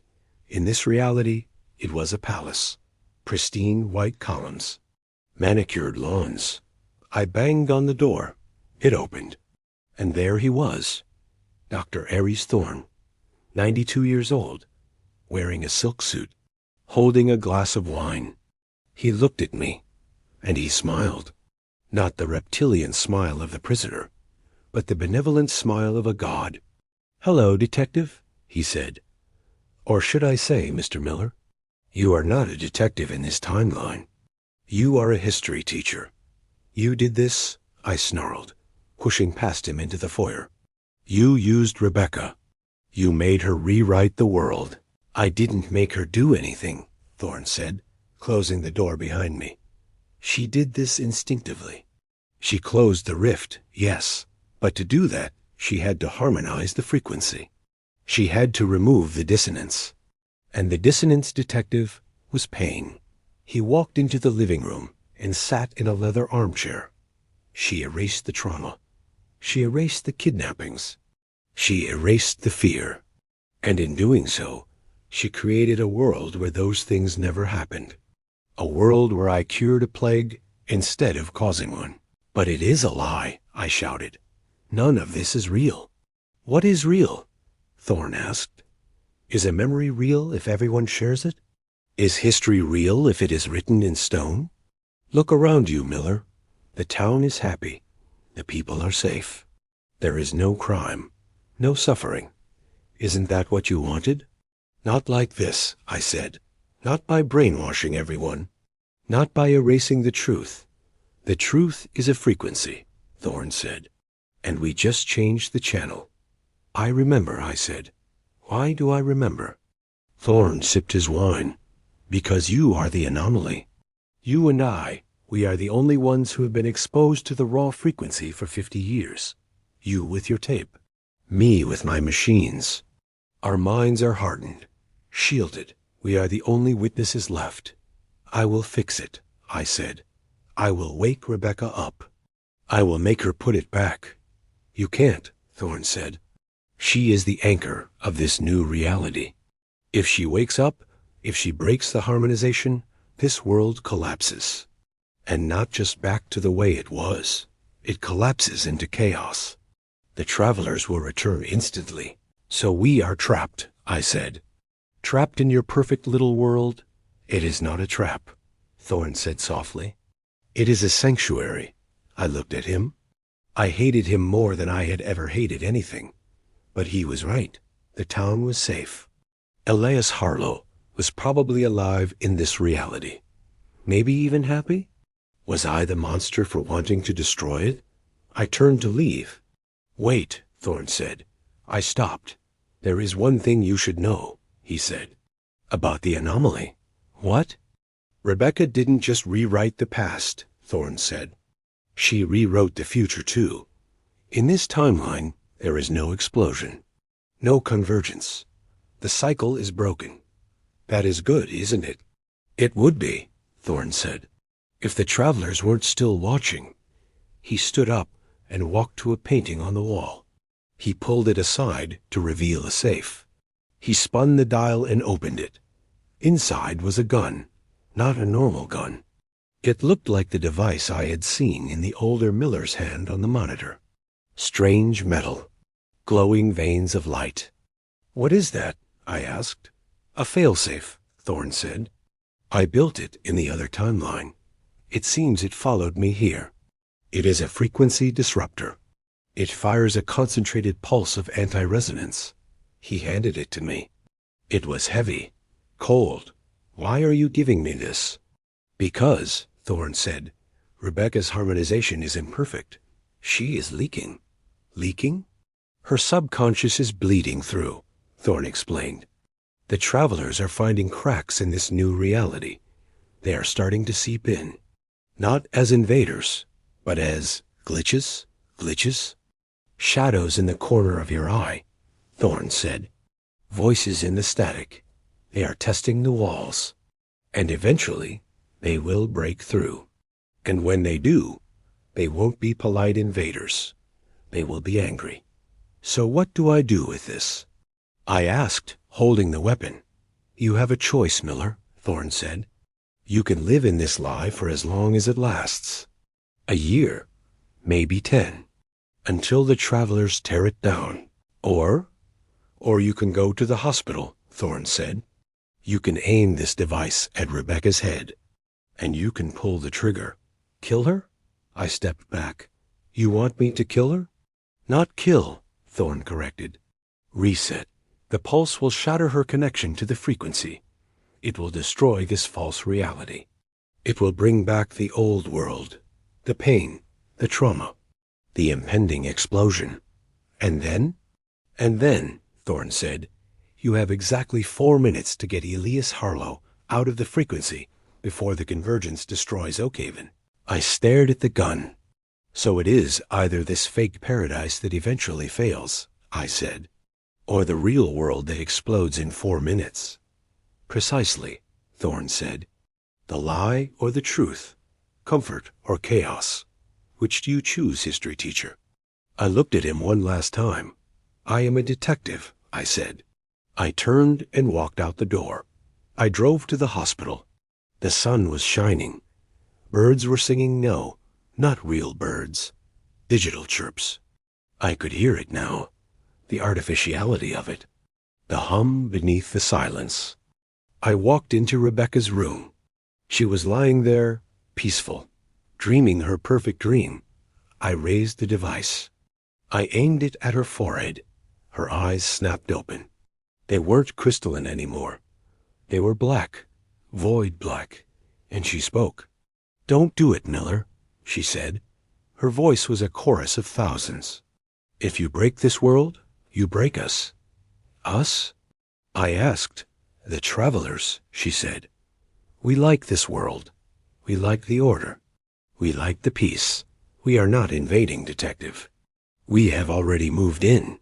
I realized then. The harmonization wasn't Rebecca rewriting reality. It was the travelers. They had assimilated us. They had turned Oakhaven into a terrarium. And Rebecca was the lock on the cage. "This isn't peace," I said. "It is a zoo. It is survival," the entity in Rebecca's body said. "Put down the weapon." My finger tightened on the trigger. "I prefer the explosion," I said. And I fired. The world snapped back into place with a deafening crack. The tranquil hospital room dissolved. The statue of Thorne, the manicured lawns, the library, it all vanished like a dream upon waking. I was back in the muddy driveway of the Harlow property. Rodriguez was on the ground beside me, shaking her head as if to clear it. Rebecca lay on the ground, unconscious, the black void gone from her eyes. The bodies of the 3 children were gone, erased by the reset. And in the sky, a tear appeared, a shimmering wound in the fabric of reality. "Miller, what did you do?"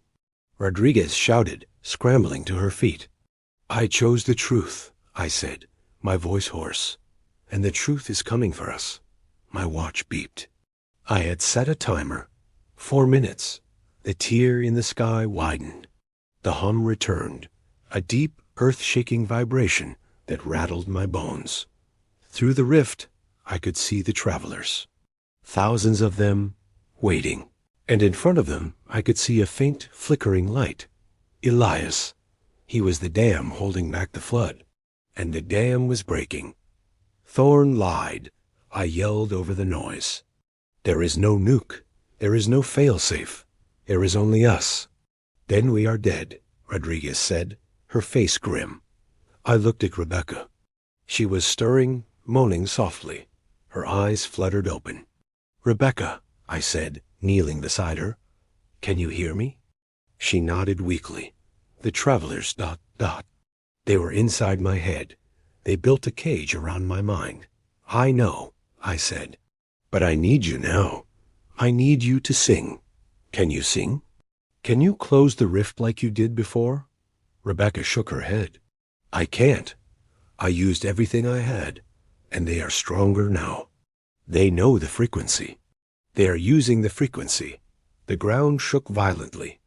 A chunk of rock was ripped from the earth and sucked into the tear in the sky.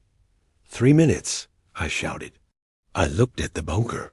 The hatch was still open. "If we can't close the rift, maybe we can sever the source," I said. "Destroy the echo chamber. Cut the power."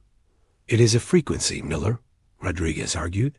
"It is not powered by electricity. It is powered by consciousness." "Then we have to get Elias out," I said.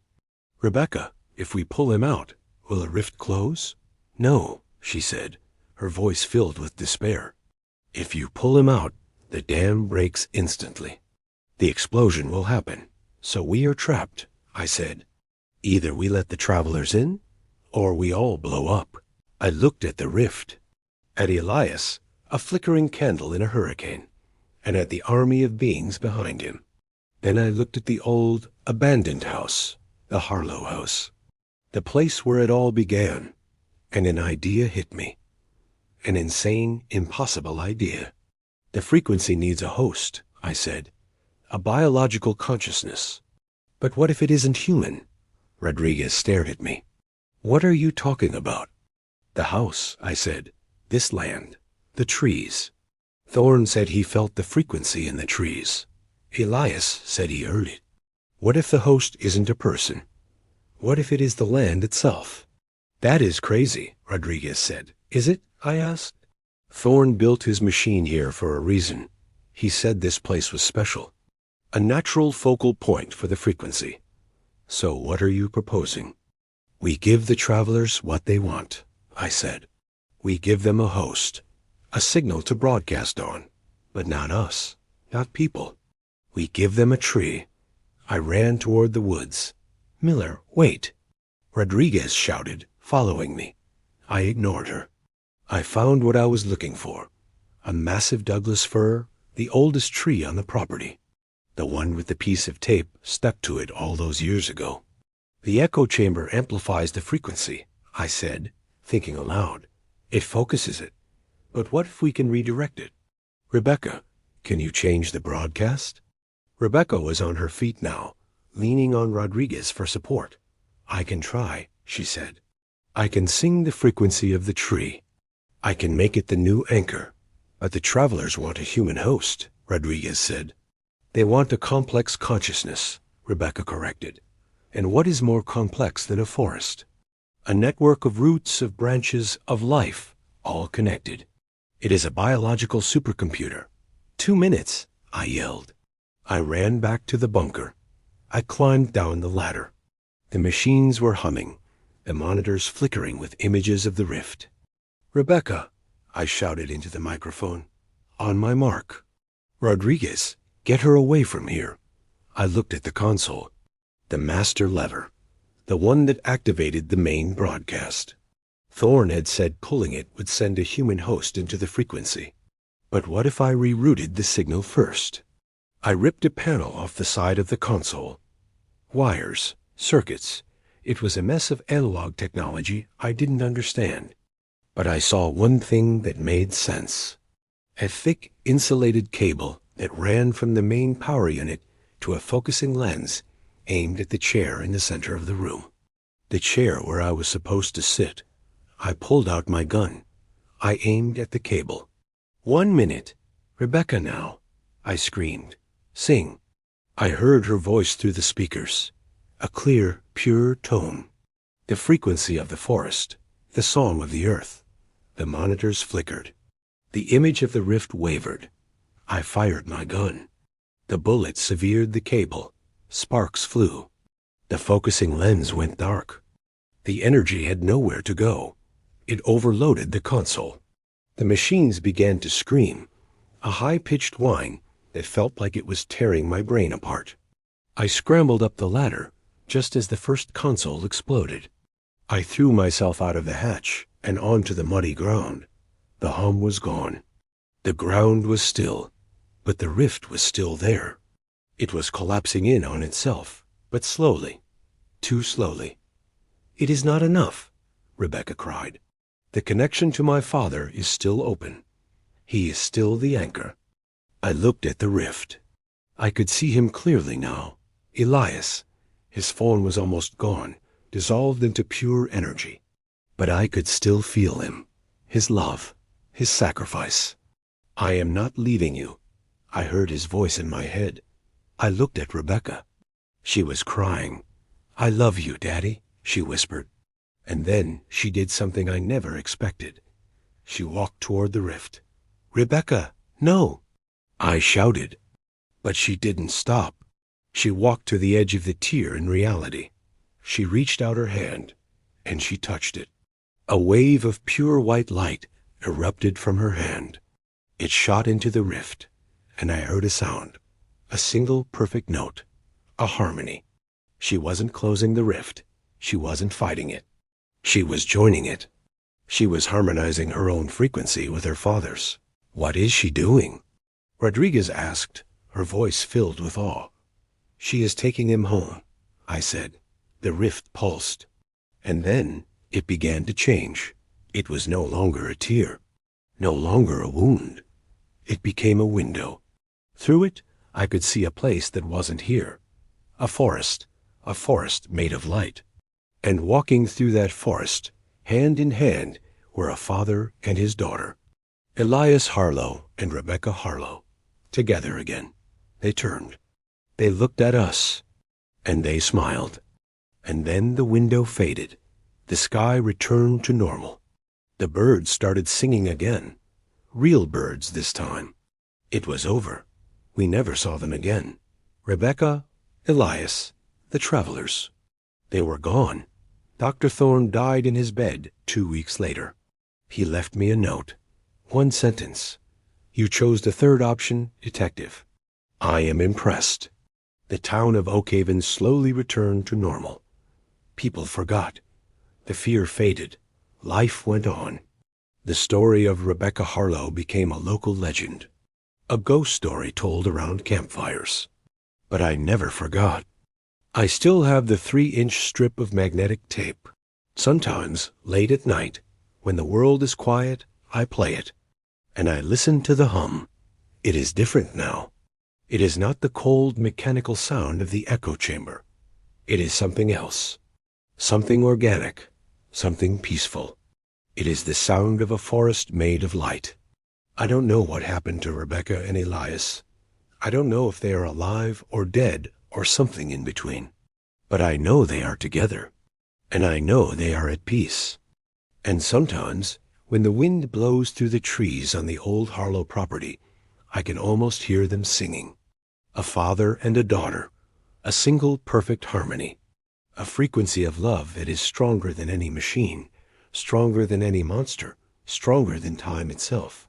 And it reminds me that some doors are meant to be closed, but some are meant to be walked through, hand in hand.